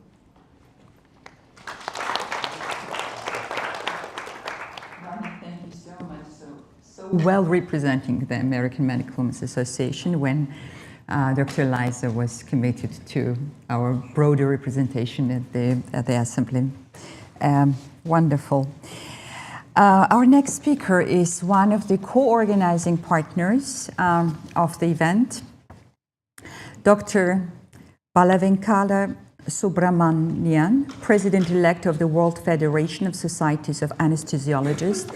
He's one of the profound leaders in the professional field, and we're extremely grateful and delighted, Dr. Bala, that we are on our way of establishing mutual partnership with the Global Sepsis Alliance for our cause. The floor is yours. Excellencies, colleagues and friends, at the outset, I would like to thank Mother Geneva for bringing in the human component into Global Sepsis Alliance initiative and to make everyone here take this on their mind and the heart and work for it relentlessly to prevent every single child dying. Thank you so much for doing this. Sepsis spans the emergency, critical, and operative continuum. And anesthesiologists are pivotal at every step, which they link the triage, the operation theatres, and the intensive care units with a constant focus on safety, timelines, and continuity of care. Several parts of the world, the critical care and sepsis are looked after by anesthesiologists.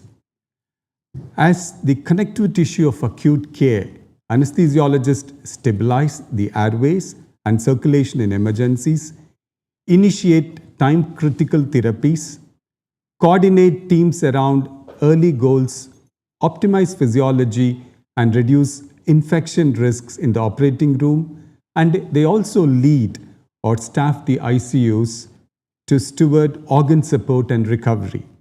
This continuous presence enables early detection of deterioration, standardized responses, and seamless handovers. Patient safety leadership underpins better sepsis outcomes. Anesthesiology helped pioneer checklists, crisis resource management, and structured communication, practices that ensure timely antibiotics, prompt source control, and reliable escalation. Embedding briefings, checklists, and debriefings across echo settings saves lives. Preventable surgical site infection remain a major driver of maternal and neonatal sepsis. Consistent attention to simple interventions like preoperative preparation, timely antibiotic prophylaxis, and simple things like hand washing and sterilization reduces surgical site infection.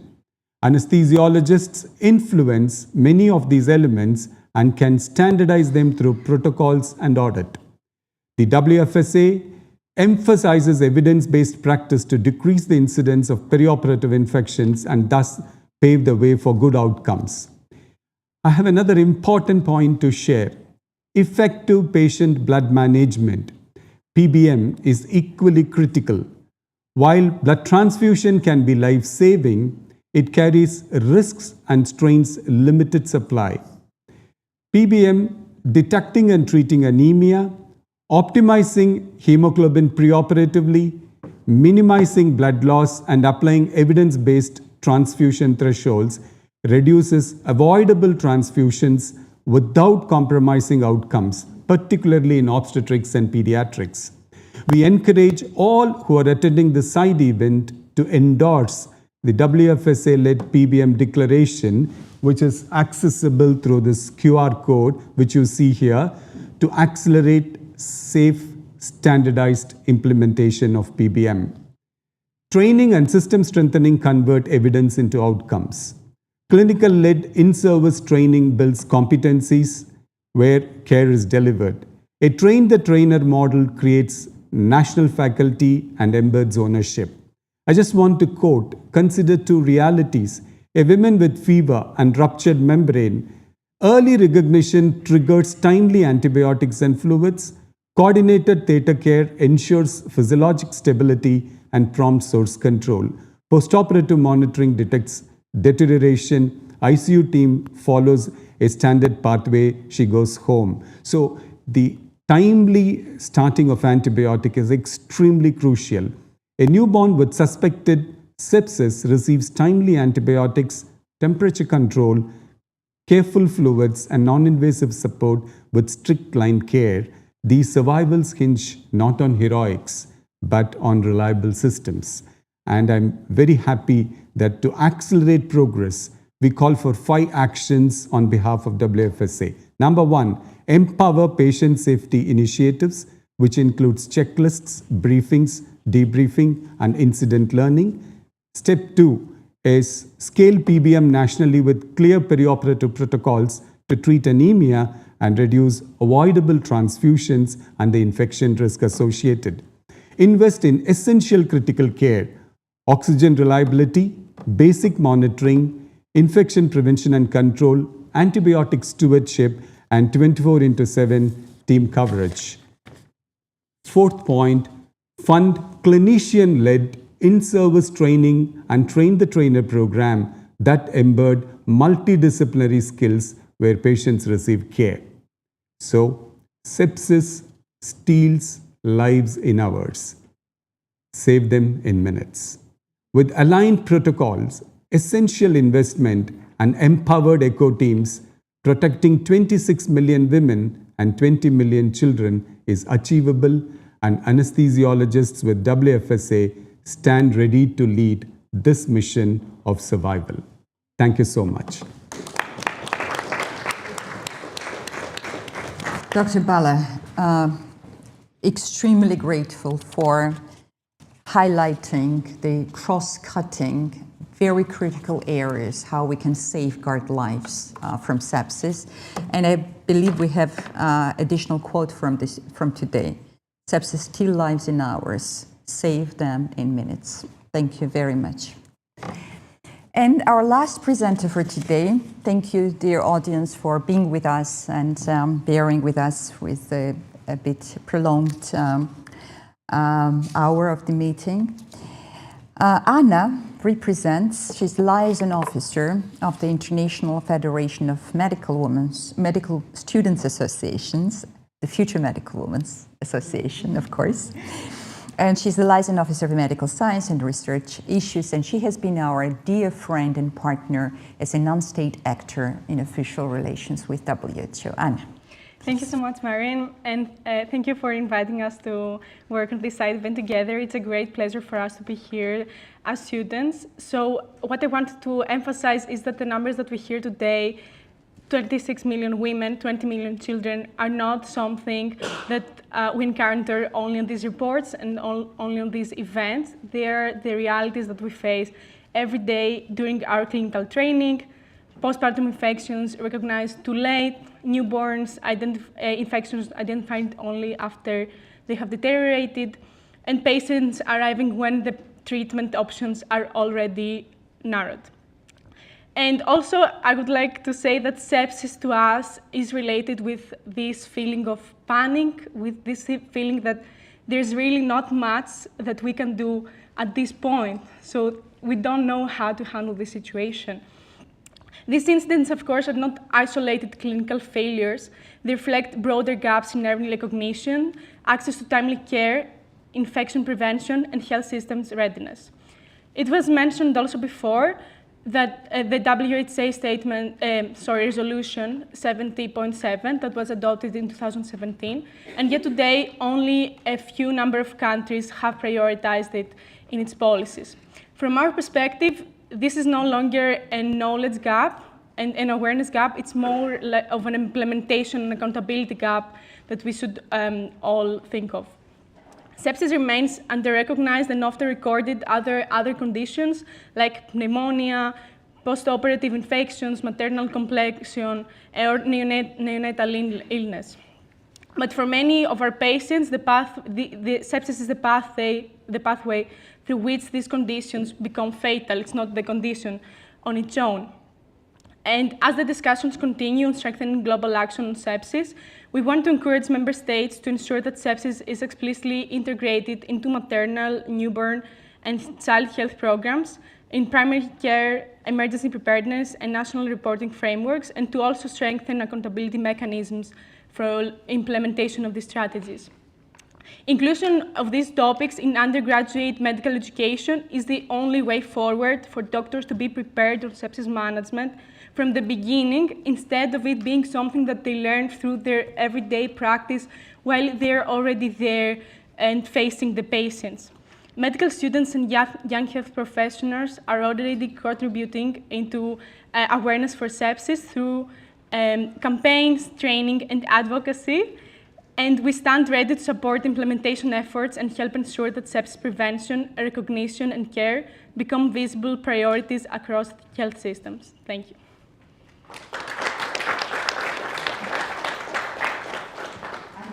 Very much, and we spoke that engagement of medical students is extremely important for public awareness raising, especially because of your literacy in the current technologies, AI, and etc. So we are very grateful that we have convened number of joint events around sepsis and AMR awareness raising, and we look forward to joining forces even stronger.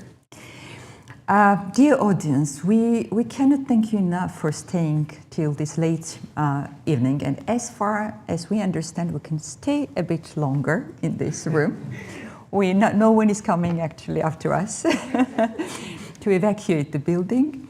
So we would love to open the floor for your questions, for your feedback, for your statements, and we can stay for another maybe 15 minutes, and so I would kindly ask you to limit your questions and interventions for maybe half a minute or 1 minute. Yes, please. And please introduce yourself. I will. Yes. Mm-hmm. Thank you. Mm-hmm.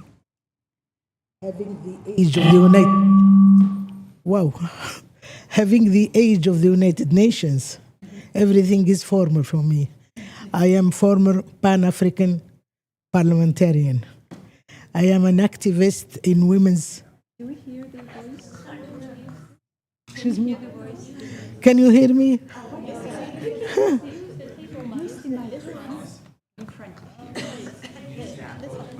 Yeah. Please use both microphones here. Not this one? Both. Both? Wow. That means I'm very old. Thank you. So, and like I said, women rights activist and journalist. I just want to tell you, I'm so impressed. I'm very happy. Oh, my God. I'm very impressed because you are talking about life. You are talking about present and future. When we hear Jennifer, we feel sad, but we feel happy that we are going to find ways of preventing from sepsis. But what I say, let me first tell you, I thank all the speakers, but since I am women's rights leader, I have to thank women. I'm very proud of you, Dr. Mariam, Dr. Amani, Dr. Elano, Dr. Abla, Hannah, all of you. I'm so proud of you. But it doesn't mean that I don't like Unite presenter or Professor Conrad. I like you too. But I'm very happy because the women are the mothers. The women give life, and they are not ready to lose the life they gave. So please, keep up. All together, we can do so many things. And I live in Paris. I am a civil society activist too. Please come and do something in Paris. And, oh my God. Nobody can hear me? No, we use the microphone for the listeners global. Yeah, you want me to translate in, you want me to say it in French quickly? No. Okay. Okay. Let me explain. The current venue was not providing live stream. Through special arrangements, our team managed to have this globally live stream this event, so we need extra technical support. Okay, I'm sorry. I just want to tell you, thank you very much. Your side events is very useful. I'm very happy from all over to share the needs for mothers and children to combat sepsis. All of us can do something. So let's put hand in hand and do it together. Thank you.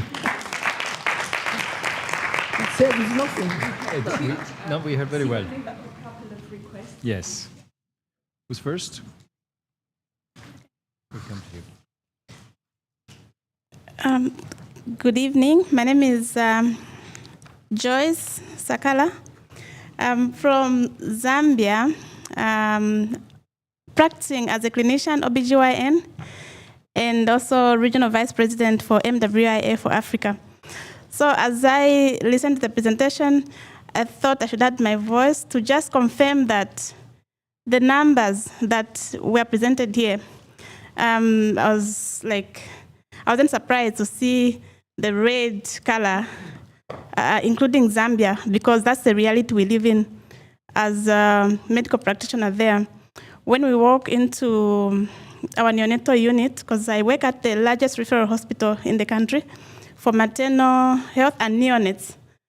And almost every diagnosis, we have more than 100 babies admitted every day, with more than 50% with a diagnosis of sepsis. And what is sad is maybe due to investment, or most of that is just presumptive. We don't know which bags are offending those small babies. And there's a lot of antimicrobial resistance. And sepsis actually contributes to almost 50% of under 5 deaths in my country. So I just want to confirm that these numbers that you're seeing are real. We see them every day. So I like the call to action, and I hope that more partners will come in and tackle this global scourge. And as she was speaking, Eliane's mother, I remembered my friend, a pediatrician, colleague of mine who lost her 1 year, 2 months old baby that I delivered. The baby just had a flu, a simple flu that, you know, as a consultant pediatrician, she thought, oh, she's just a small illness. And the baby deteriorated so quickly. It attacked the heart, and within a few months, the baby was gone.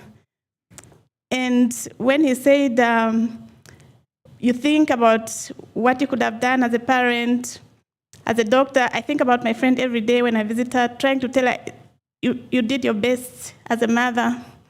And I want Eliane's mom to know that you did your best. I'm sure you loved Eliane so much, and it's so hateful to hear the last words that he said to you, but I'm sure he had a lot of love for you, he had a lot of appreciation for you.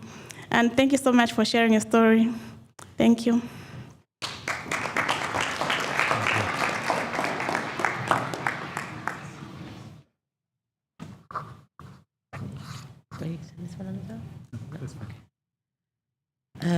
Thank you very much. My name's Helen Hamilton, and I work at WaterAid. We know from our research at WaterAid that women in sub-Saharan Africa are over 144 times... Speak up. Oh, stand up, sure. Hi.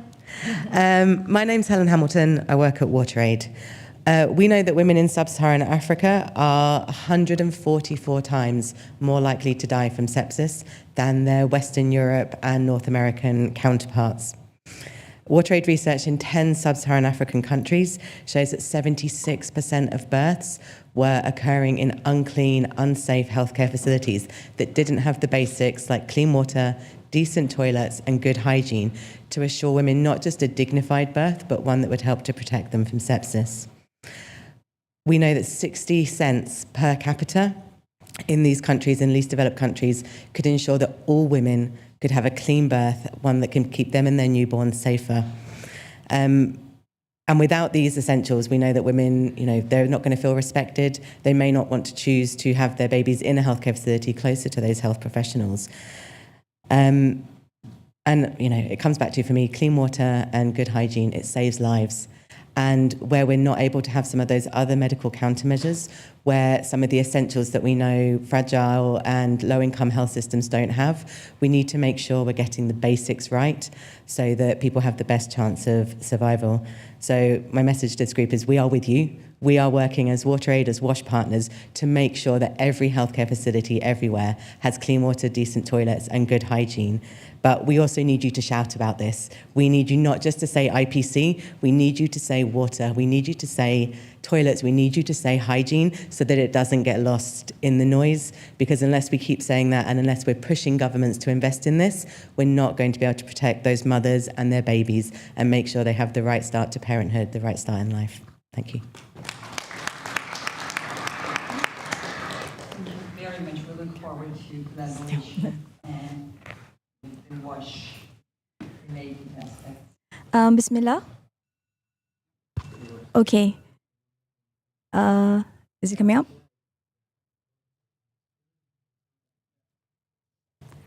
Okay, my name is Nadia. I'm from Malaysia. I'm a board council member of Rare Disease International. But I stand here in front of Jennifer as an aunt who lost her nephew, firstborn to my younger sister, to severe sepsis. He lived for a day. One of the things that I think I'm really hopeful about the resolution that we're thinking of having is the fact that it not only highlights an invisible issue. Rare disease that affects 300 million people worldwide is still very much a fringe issue until we managed to get it as a resolution just last year. So, of course, for us, we're very much with you. But what I want to highlight is the story of sepsis is not just about prevention. The story of sepsis is also about families and caregivers and siblings that happened after, whether or not you managed to save the life or whether the life is lost. What we work at Rare Disease International, I am the co-chair of the Global Care Pathway Task Force. One of the things that we look at is what is the ecosystem design that we look when we need to tackle issues like this. If we look at sepsis purely as a medical condition that needs to be addressed, then it will be blindsided by a lot of other issues, the grief of the family, the fatigue of the family, the financial toxicity of the family that we will not be able to adequately address because we're zooming in, focused only on the illness that needs to be addressed or the medical emergency that needs to be addressed. We're with you, very happy to work with you, but one of the things I want to highlight is let's not minimize the caregiver grief, the vicarious trauma, and the fatigue that families face in their quest and race to save lives. So I really do hope that the second resolution that's coming also takes into consideration that larger ecosystem. Thank you.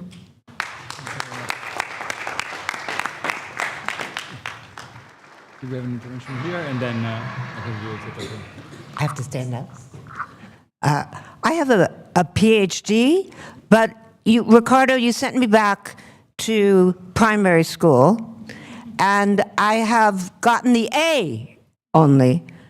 So I have a ways to go, but I was made aware of sepsis by this woman over here, my good friend, Mariam, who's such an advocate for sepsis, and is with all the advocacy I've done for the UN agenda, for the political declaration for UHC, for the Global Compact on digital, for the Digital Compact, the Pact for the Future. Now you have engaged me to work on behalf of sepsis, okay? And introduced me to Conrad, whom Ziva and I, sitting over here, have met in Berlin. So now that's escalated, okay? And Eleanor, seeing you outside. And Amani, I think it was maybe you who said that you want to start right away with the resolution at the UN. Okay, so I'm getting to my point. Did you say that? Well, somebody did. So I'm offering myself to help with this resolution because I have been at the UN for 22 years on the government side and the civil society side. And so right away when I get to my home, which is the UN in New York, as opposed to the UN here in Geneva, where we sit, I can mobilize missions to get on board. You have already countries. You have your Germany, your Switzerland, your Egypt. I just had a wonderful conversation out there. So use me.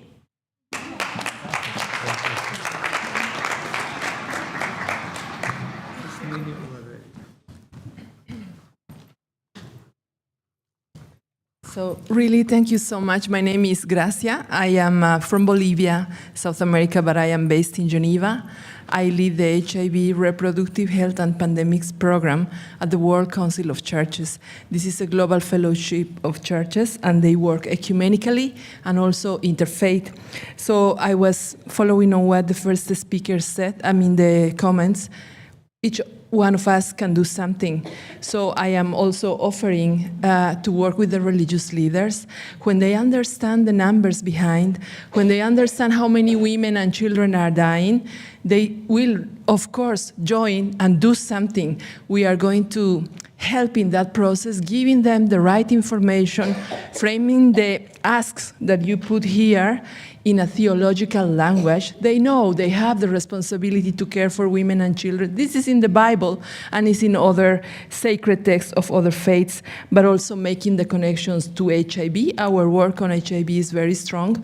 Our work on reproductive health is not very strong because we don't have so much funding, but we are going to put it in the HIV work using the networks of churches to raise awareness about this and, God willing, have these religious leaders talk to the politicians that make the decisions for funding. This is very serious. And I'm sorry we couldn't join before. I think we also were not so aware of this. And thank you, Marianne, for attending an event that was on AMR in the World Council of Churches, and my supervisor met you, and then he said, you must meet her. So I am also one of those convinced, and I'm so happy to join your fight. Thank you very much. Dearest Judy, I know that your words mean the action, so I'm just looking forward when we will start the UNGA-related preparations. But first of all, amazing interventions. We couldn't ask for the better audience really hearing the message and really inspired that we join forces. Each of your comments, each of your intervention, consider that we're ready to move forward. But on the last intervention, I just cannot leave this unresponded. If the World Council of Churches, and we thank Eleanor for the first connection with WCC, and we thank Ricardo for bringing me yesterday to our joint event on mental health where we met WCC. If we bring on board religious leaders, and if we can arrange jointly this year or next year, at the Vatican's Pontifical Scientific Council, a meeting on sepsis, because we know that at least 2 leaders of Catholic Church had died from sepsis. It's not an issue that is not unknown within the pontifical scientific community. And we are ready, and let's start discussions first with Vatican, and of course through all religious leaders, because especially when we speak about community awareness, especially when we speak about early identification and referral from communities to healthcare in low and middle income countries, religious leaders are irreplaceable in terms of leadership and education. Thank you very much.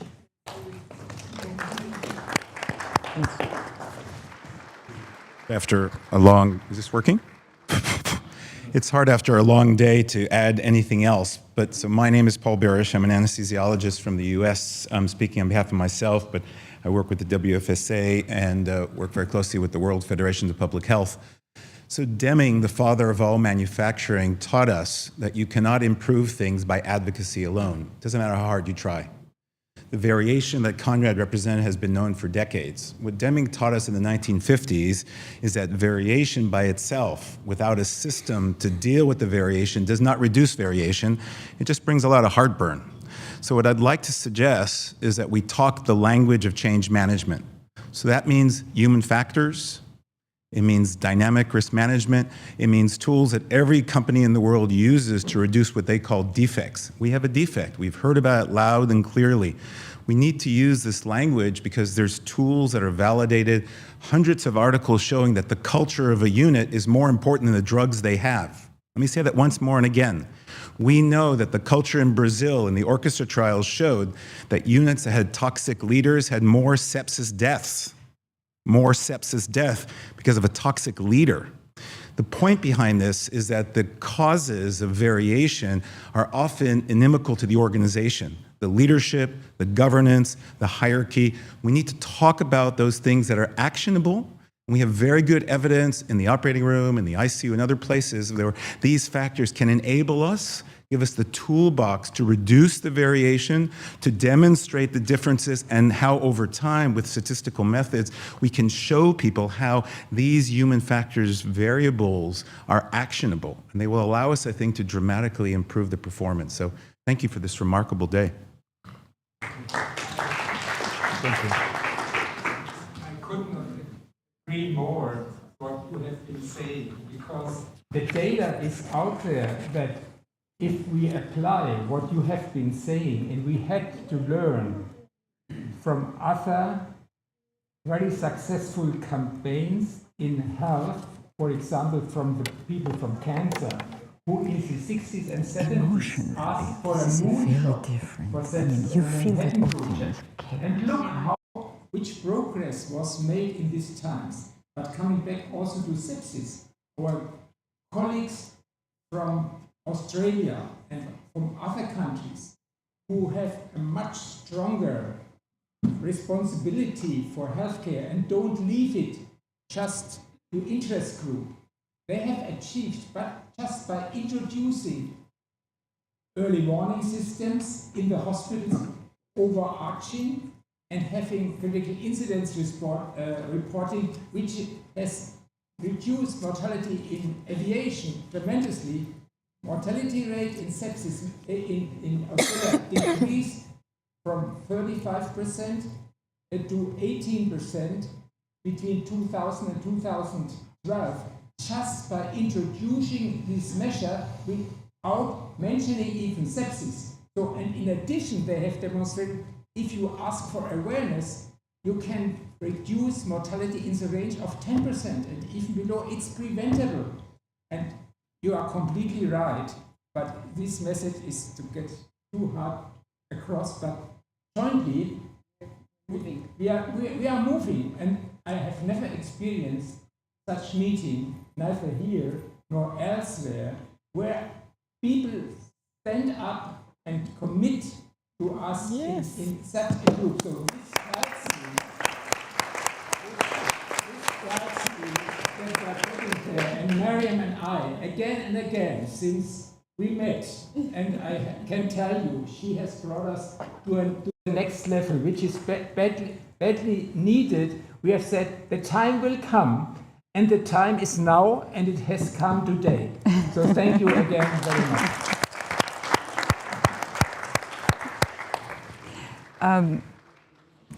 I just wanted to ask you, since we really feel like amazing commitment to the cause, even though some of us just met today. So let me propose that once we leave the building, maybe we could take a group photo as like remembers of this wonderful meeting. Yes. In front of them. In front of you, and of course. So don't leave, we can have a nice photo. As I say, we don't have any further questions and commitments, and thank you so much. It has been so reassuring, so rewarding to see the reflection from the audience. We were captivating, sitting here. You cannot imagine what a beautiful audience we have had today. And it was not only your physical beauty and your mental beauty, but the commitment. We were feeling that we were following every single word. And I believe that in addition to amazing expertise, the most important factor was having Jennifer with us today and Danielle.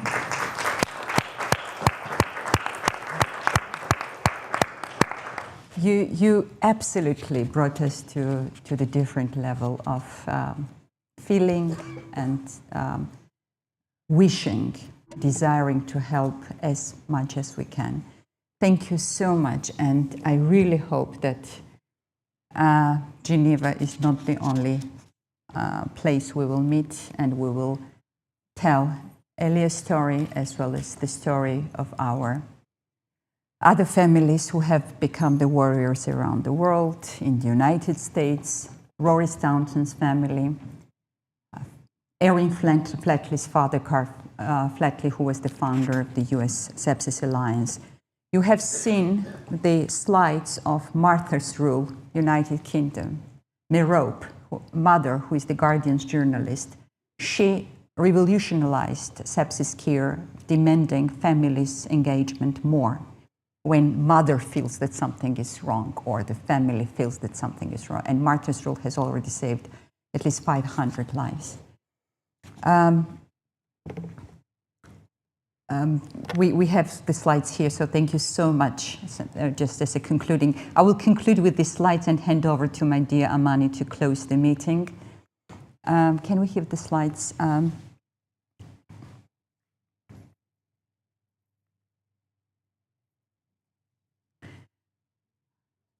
Not to miss our dear sepsis warriors and the sepsis stories. The statistics you have heard about, but I would like to capture some of the most important pictures and photos that have changed the history of sepsis fight. Elia's story, we've heard, an amazing, amazing child. And again, we will never be able to thank you enough, Jennifer and Daniel, for being with us. So the fundraiser, Elia Epiphanius Trofeo, the car racing Trofeo charity race for saving lives. And last year I had the privilege to join the family in Zurich. Rory Staunton died at the age of 12 in the United States. Again, family had not heard about sepsis. They took the child to the medical care, but the child was sent back to home. And since then, Kieran Orlane Stauntons became the biggest fighter, one of the strongest fighters in the United States, and they currently have registered Sepsis Act in US Senate as a legislative act. Erin K. Flatley died at the age of 23, and his father, Carl Flatley, began the US Sepsis Alliance and then became the founder of the Global Sepsis Alliance. Martha, 13-year-old, as we said, Merope, her mother, is the Guardian's journalist, and she led the fight for adopting the new legislation in UK, Martha's Rule. This is the family that joined Global Sepsis Alliance community lately. Mother of twins died from sepsis. And the father and the sister-in-law, this is even a more heartbreaking and heartwarming event. They decided that when the twins would be grown up and asked what happened to our mother, they decided they had to have an answer to say that sepsis happened to your mother, but we did everything to prevent other maternal deaths. So the father and the sister-in-law, Sinead O'Reilly, they have already organized hearings on sepsis in the Irish Parliament, are one of the strongest fighters. Cohen Brown, 18-year-old Australian, and we're speaking about high-income countries mostly, where healthcare systems are expected to be really life-saving. And Duncan Brown, his father, became the co-chair of the recently launched Global Sepsis Survivor and Family Committee, We have amazing sepsis survivors and family members in this group. And sepsis warriors, Shahrazad Kiavash and Krista Bracken. Shahrazad is Iranian refugee living in Sweden. Krista is Belgium. Both of them went through life-changing sepsis experience with double amputation of their legs. And 2 years ago, they came to the Walk the Talk event, and we had the privilege to make sure that Dr. Tedros met the sepsis survivors. You cannot imagine their energy. You cannot imagine their spirit of fight. Ilse Mulfeit, the person who changed national sepsis approach in Belgium. There was a special TV documentary made for Elsie, and it was also documented in Berlin at one of the World Sepsis events. She's a cancer and sepsis survivor. And thanks to her, the Belgian ministry asked for the first national report. And 1 week ago, Belgium appointed the National Sepsis Coordinator under the Ministry of Health of Belgium. So Minister Van der Broek is on this one of the slides, as well as Hans Kluge, the European Regional Director, who is our supporter. Mariana, our other co-chair and the co-chair of the European Sepsis Alliance, also sepsis survivor from Spain, and she has had a wonderful meeting with the minister recently. So Spain might be also the member state who will back us up. Ireland, we already spoke about. And those are the slides of our colleagues and partners around the world. Lardell Foundation Support Grant and 6 regional sepsis alliances and 122 organizations. So I think those pictures tell a better story than any of my monologue for closing, and I'm handing over to Amani. Thank you very much, my dear Sister Mariam. I think we are in a historical event today. Historical because we are building the blocks of a big foundation, and thank for Prof. Conrad who really started all this, because as we have heard all the numbers, huge numbers, and each number, 20 million, they have names like Ilya and mothers like Jennifer. So they are not only statistics or numbers on the papers, they are souls, they are spirits, they are families, they are communities. The grief, as we have said, as we have heard, is huge. So it's not only about the person who died, but also it's about the family who was destroyed. So I think together we can make it. Ricardo, thank you very much, because Unite Parliamentary, and you are the ones really who put the laws, the legislation, and we need legislations to allocate budgets for the healthcare infrastructure, including sepsis. We heard from you all about the high-income countries. What about our low income in Africa? Last week we had the Africa CEO Forum, and we had a special session like this, speaking about maternal and health survival in Africa. And if you see the journey for a woman who, for instance, in birth, and there is no ambulance to take for her if she's an obstructed labor, she has to walk how many kilos? There is no maternal unit, and if she goes there, there is no antibiotics, there is no labs, there is no diagnostic tools. What are we talking about? It's a huge problem. It's a huge problem to address. So it needs all of our efforts, all our collaborations as stakeholders. And Medical Women International Association, we're so proud to be part and a co-organizer with the Global Sepsis Alliance, because it's not only raising awareness about the sepsis, but it's again the 3 A's: the awareness, the accessibility, and the affordability. Women cannot die because they cannot afford to go for a medical center, and they cannot die because they cannot access a medical center. So together we raise the awareness, together we lobby for the affordability and accessibility. And I think today the stakeholders have demonstrated commitment And all of us as Medical Women International Association would like to really thank all my team, Dr. Eleanor, our past international president, Dr. Mac, who is our president-elect, Dr. Joyce, who is the vice president for Africa, Dr. Remy, the vice president for North America, and again, Dr. Eliza, she's not here, she's giving a statement. So, no, Mariam has a special thanks of her double hat.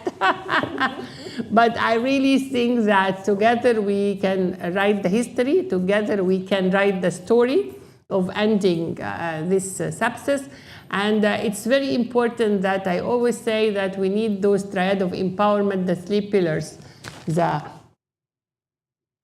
professional health strengthening of our healthcare professionals, the policy advocacy for the legislation for all the allocating of budget ending, and the partnerships to make sure that we are there together.